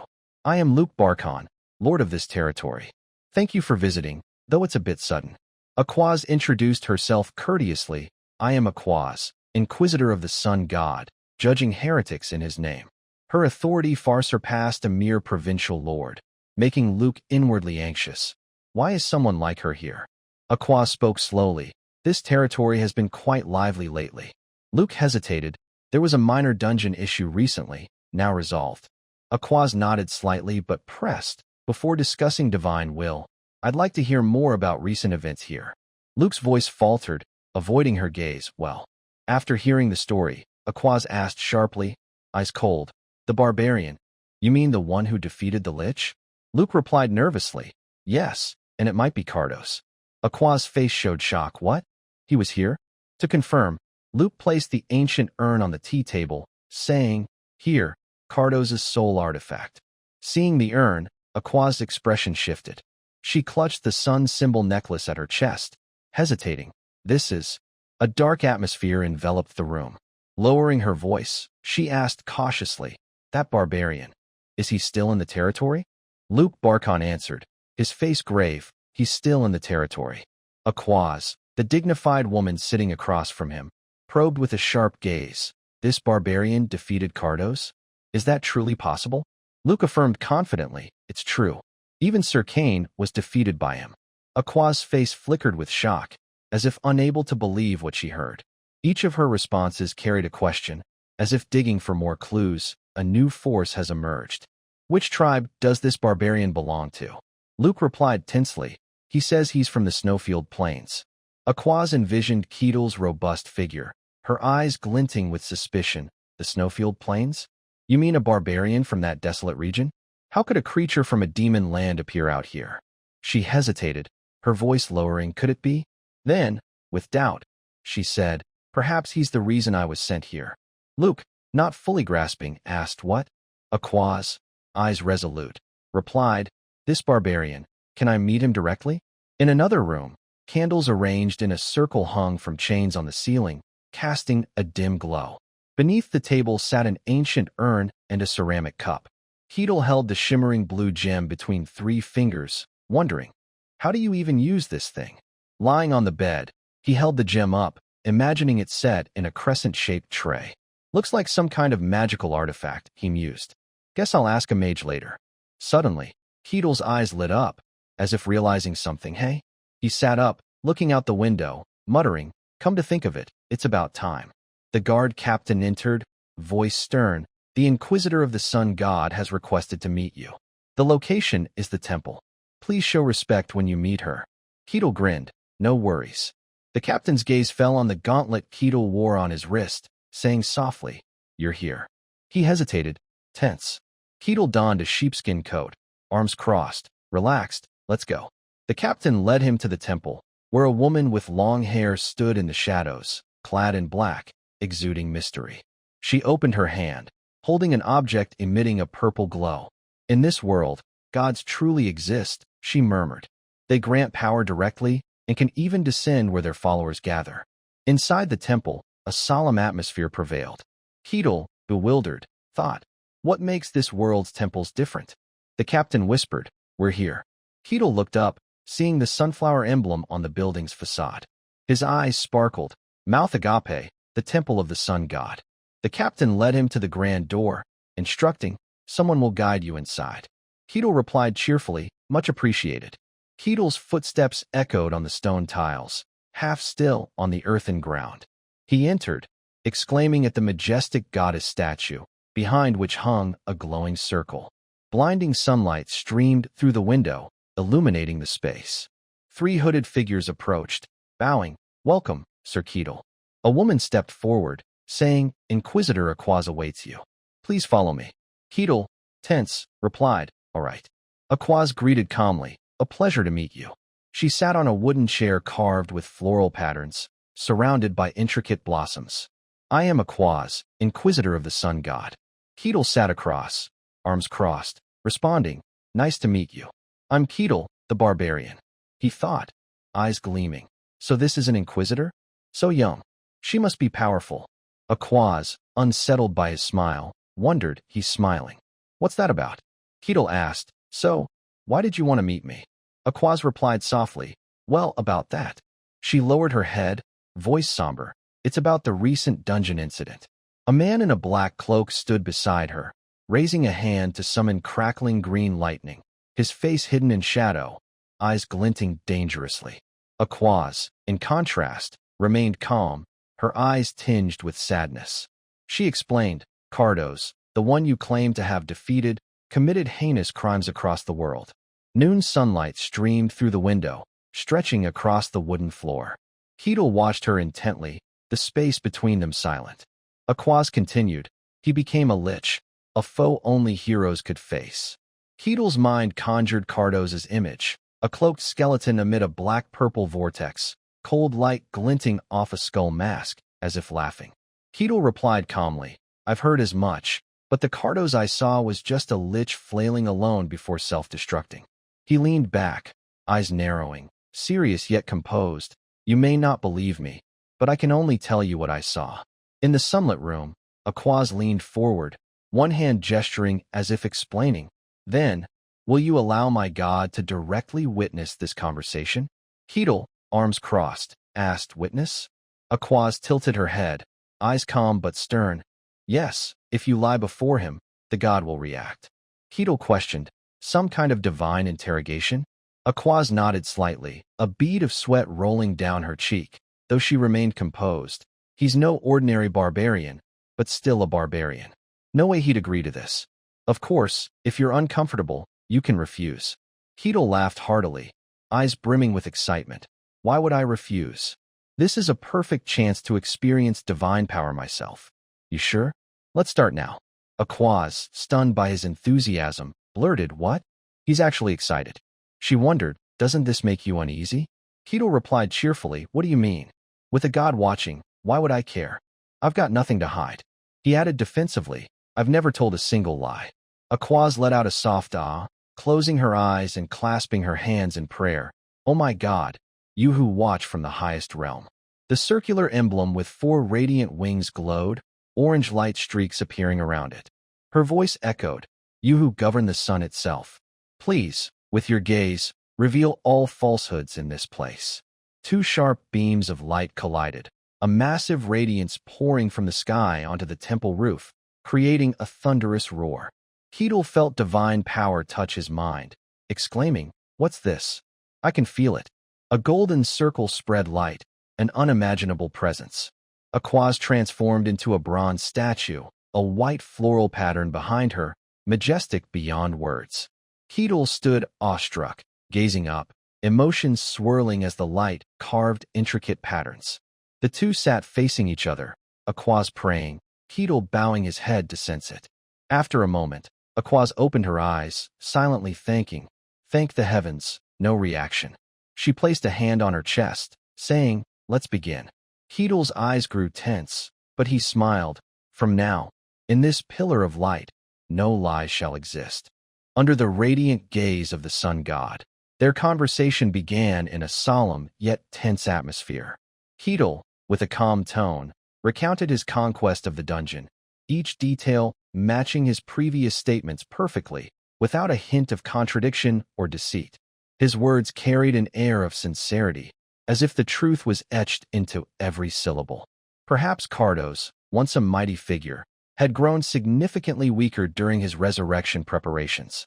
If Cardos had retained his peak magical prowess, even a barbarian as skilled as Keatle surely wouldn't be standing here, casually narrating his tale. Luck, or perhaps fate, had sided with him.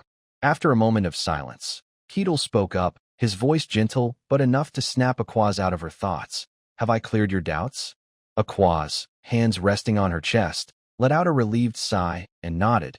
Yes, thank you. Forgive my rudeness. Keatle smiled, his eyes gleaming with leniency. No worries. I found it quite exciting. Aquaz tilted her head, a spark of curiosity in her eyes, and continued.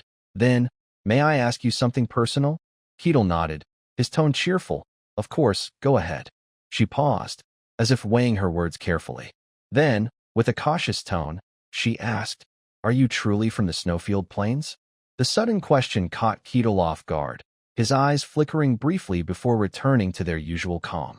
Yes, he replied, voice firm but not boastful. Aquaz's brow furrowed, her eyes tinged with doubt. A thought crossed her mind. Could he be the legendary gray barbarian of the Empire? Not letting the mood falter, Keatle spoke up, his tone playfully teasing. Now let me ask you something. Why did you come to this land? The question startled Aquaz, who stammered, I have personal matters here. Keatle crossed his arms, his sharp gaze piercing. Those personal matters. Were they to confirm if I'm some kind of abomination? His words struck like a blade, leaving Aquaz stunned. I don't know what you mean, she replied, but her voice betrayed her unease. Keatle muttered, as if to himself, the divine eye. I'm not sure, but a god personally overseeing this? That's not common unless it's to detect a lie. Aquaz's brow furrowed, her mind roiling. She wanted to deny it, to say it wasn't true, but under the divine eye's gaze, all lies would be exposed. After an internal struggle, she sighed, her voice low. You're right. Keatle smiled, a confident yet cryptic grin. So from the start, you were targeting me, weren't you? Aquaz quickly shook her head. It's not like that. Lowering her voice, she continued, there was a prophecy. When I came here, I thought you might be the one mentioned in it. But the result, you've seen it. She bowed slightly, hand on her chest, voice sincere. I'm sorry for hiding my true intentions. Keatle brushed it off, waving a hand. No big deal. I found it interesting in its own way. One more question, then. What did the prophecy say? The question made Aquaz flinch. In her mind, a voice cautioned, normally, I shouldn't reveal this to someone I don't fully trust. But her hand tightened around her necklace, voice trembling. The prophecy said. She paused, as if the words were too heavy to speak. Keatle watched her, eyes patient yet resolute, waiting. The conversation ended, and Keatle left, leaving Aquaz standing silently by the window, her gaze somber as she looked into the distance. Footsteps broke the quiet from outside. She glanced over, voice cold. Lord.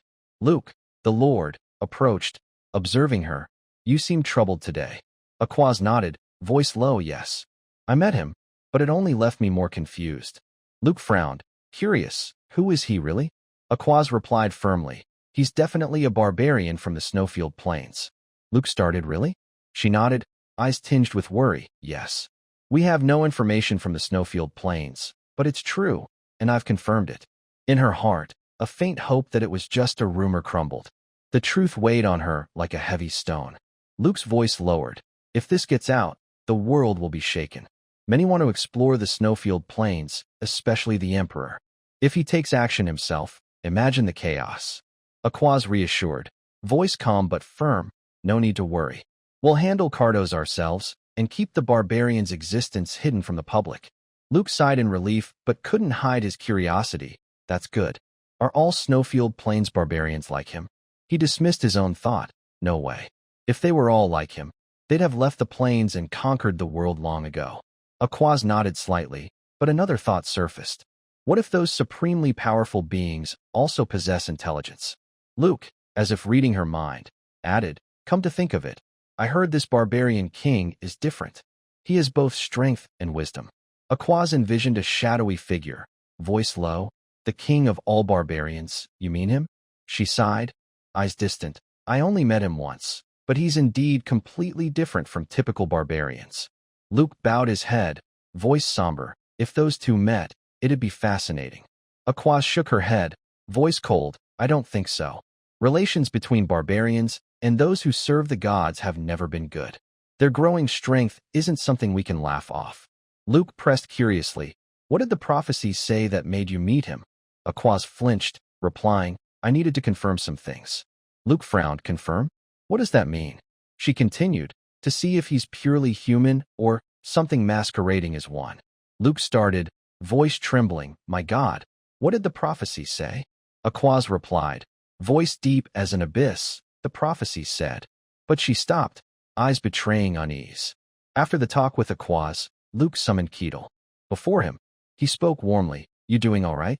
Keatle smiled, relaxed. I've been living well in the territory these days. He added, eyes gleaming. So, why'd you call me again? Luke replied formally, as Lord, I have something to discuss. Keatle cut in, tone teasing. I'm not big on formalities. Luke quickly clarified, no.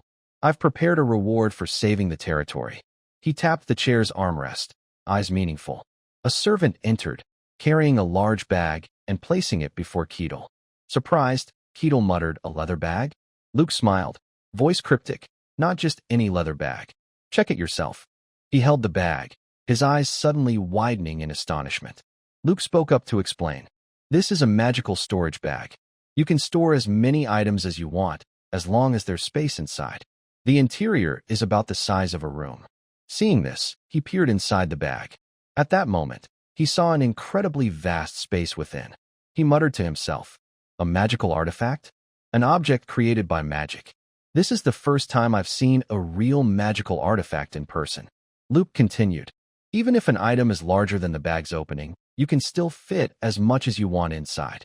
Hearing this, Keatle immediately pulled out a large axe, murmuring, "In that case, let's test it with an item." From the outside, it looked like it wouldn't fit, but as soon as he brought the axe near the bag, it was instantly sucked inside, startling Keatle slightly. Luke went on, "To retrieve something, just reach in and visualize the item you want." Keatle followed the instructions immediately. In an instant, he retrieved his axe and exclaimed, "Wow, that's incredible." Luke added, "This is my gift to you, in return for saving the territory. I hope you like it." Keatle responded enthusiastically, "Like it? I absolutely love it. I'll make sure to use it to its fullest." Seeing his joyful reaction, Luke felt a quiet satisfaction and thought to himself, "Seeing you so happy makes me happy too. All right, I think this matter is settled. Now, all that's left is..." At that moment, he spoke up and asked, "The prophecy, right?" After hearing the prophecy, Kane's expression grew more serious. He spoke, "What exactly is happening in this distant land? Otherworldly creatures from the demon realm are flooding into the world. It seems something significant is unfolding in this world." Hearing this, Luke thought to himself, "It's likely related to this prophecy. The prophecy foretold that a demon would descend, a great demon. It will arrive and spread across the world." The Varkan territory and the network of countless villages maintained periodic contact with one another. Then one day, communication with one of the villages suddenly ceased. At first, no one thought much of it. But as days passed without any news, a nearby village sent people to investigate, and they never returned. Upon hearing this, the Lord dispatched guards, but they too never came back. Only then did the Lord realize something serious was happening.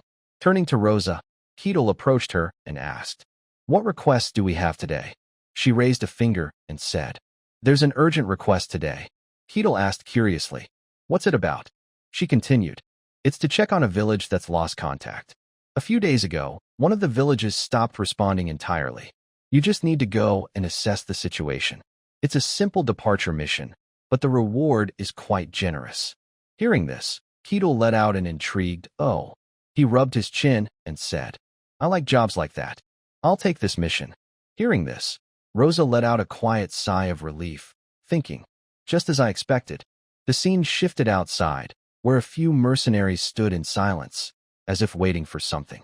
In one corner, Hayes leaned against a tree, her gaze lowered as if lost in thought. Then, from a distance, footsteps approached her position, and a voice called out, "Hayes." The call startled her, and she looked toward the source of the voice. Upon seeing the person, she suddenly shouted, "Keatle." Keatle's lips curved into a smile. He appeared in a completely different look, more human-like. Seeing this, Hayes asked curiously, "Your clothes?" Keatle raised a hand, looking at his new outfit, and exclaimed, "Oh, I just had this made. The old one I was wearing was all worn out." She stepped closer, remarking, "The design looks pretty unique." Keatle replied, "I had it custom designed." Hayes responded, "That's impressive." Then she got to the point. "Oh, by the way, you're taking this mission too, right, Keatle?" He nodded and said, "Of course. I couldn't pass up an interesting mission like this." Hearing this, Hayes frowned slightly, thinking to herself, "Just as I thought, he's really something else." Then she asked, "But why are you alone? Aren't your team members coming along?" At this, he remembered his two old teammates from the dungeon conquest and muttered, "Cassin and Alexandro aren't joining?" She asked, "They must have received the mission details already. Maybe they declined to participate, right?" Hearing this, Keatle understood and nodded. "I see." Then he glanced into the distance. At that moment, only 3 others were joining him on this mission. He let out a soft sigh and said, "Fewer people than I expected." He rubbed his chin, muttering to himself, "The mission seems simple and the reward is high. I thought more people would sign up. And yet, There aren't even 10 of us in total. Hayes interrupted him. It's definitely a dangerous mission. He turned to her and asked, but so what? The mission itself seems straightforward. She began to explain. Yes, it sounds simple, but the reward is unusually high.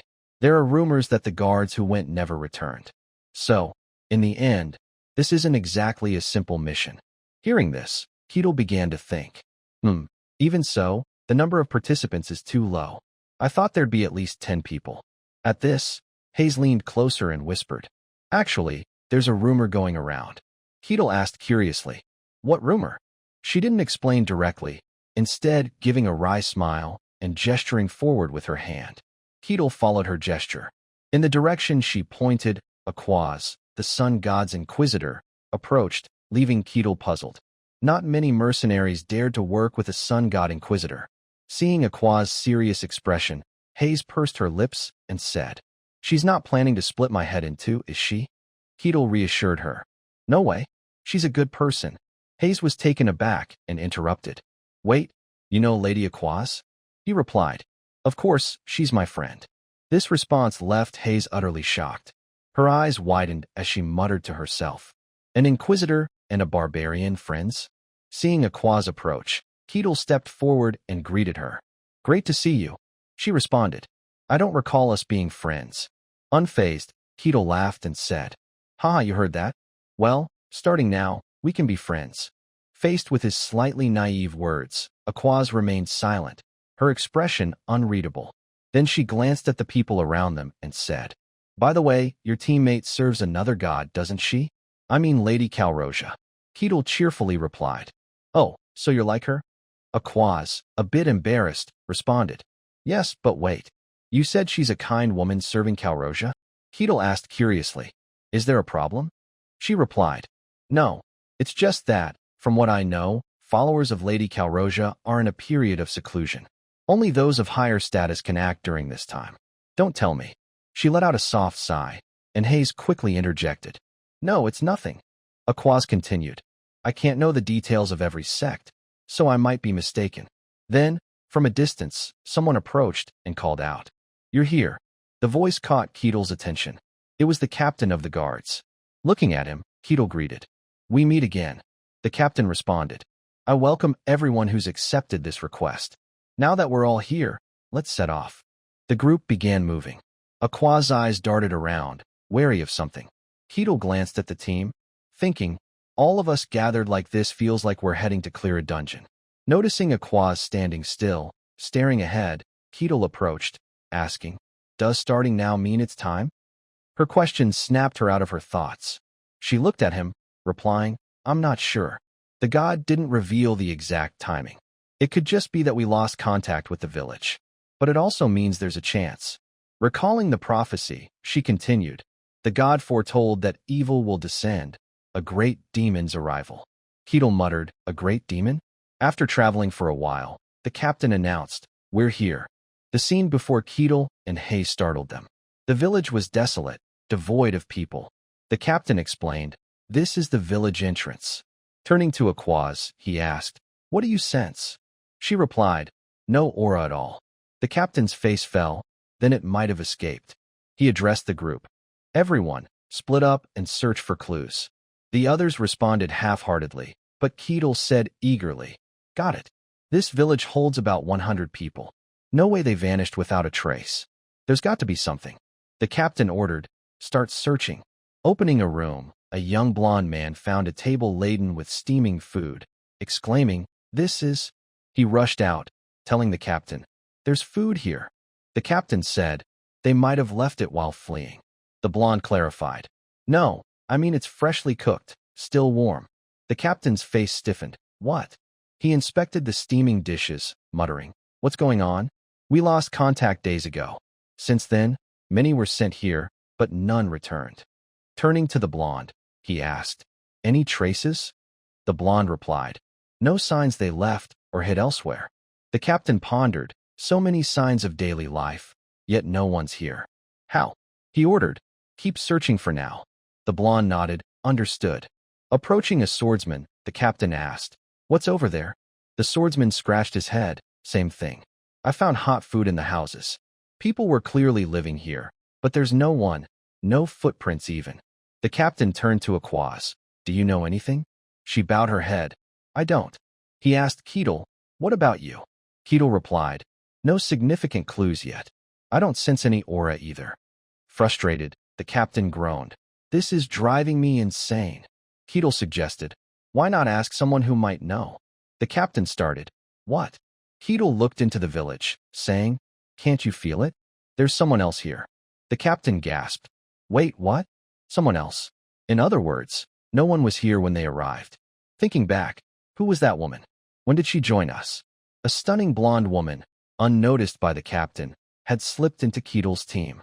She approached, rubbing her chin. Interesting. You noticed me despite my perfect disguise.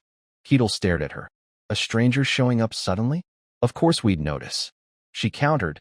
No, most wouldn't. Even the sun god's inquisitor didn't. Turning to Aquaz, she added, you didn't sense me either. Looking back at Keetle, she smiled slyly. You haven't awakened any special ability yet. Her cryptic smile widened. Who are you? This is an unexpected harvest. The captain shouted. Everyone fall back. The team retreated, responding, yes. He called to Aquaz, Aquaz.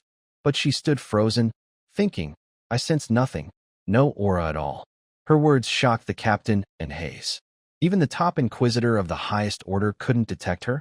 That left two possibilities. 1. She wasn't a demon. 2. She was a demon so advanced she was undetectable. The blonde woman sighed. It's over. I wanted to observe you longer before dragging him to the abyss. Then she declared, I've decided, interesting barbarian. Her body transformed. Her face melted, claws sprouted from her hands, and twisted horns emerged on her head. In seconds, she became a true demon, proclaiming, You'll be my slave and descend to hell with me.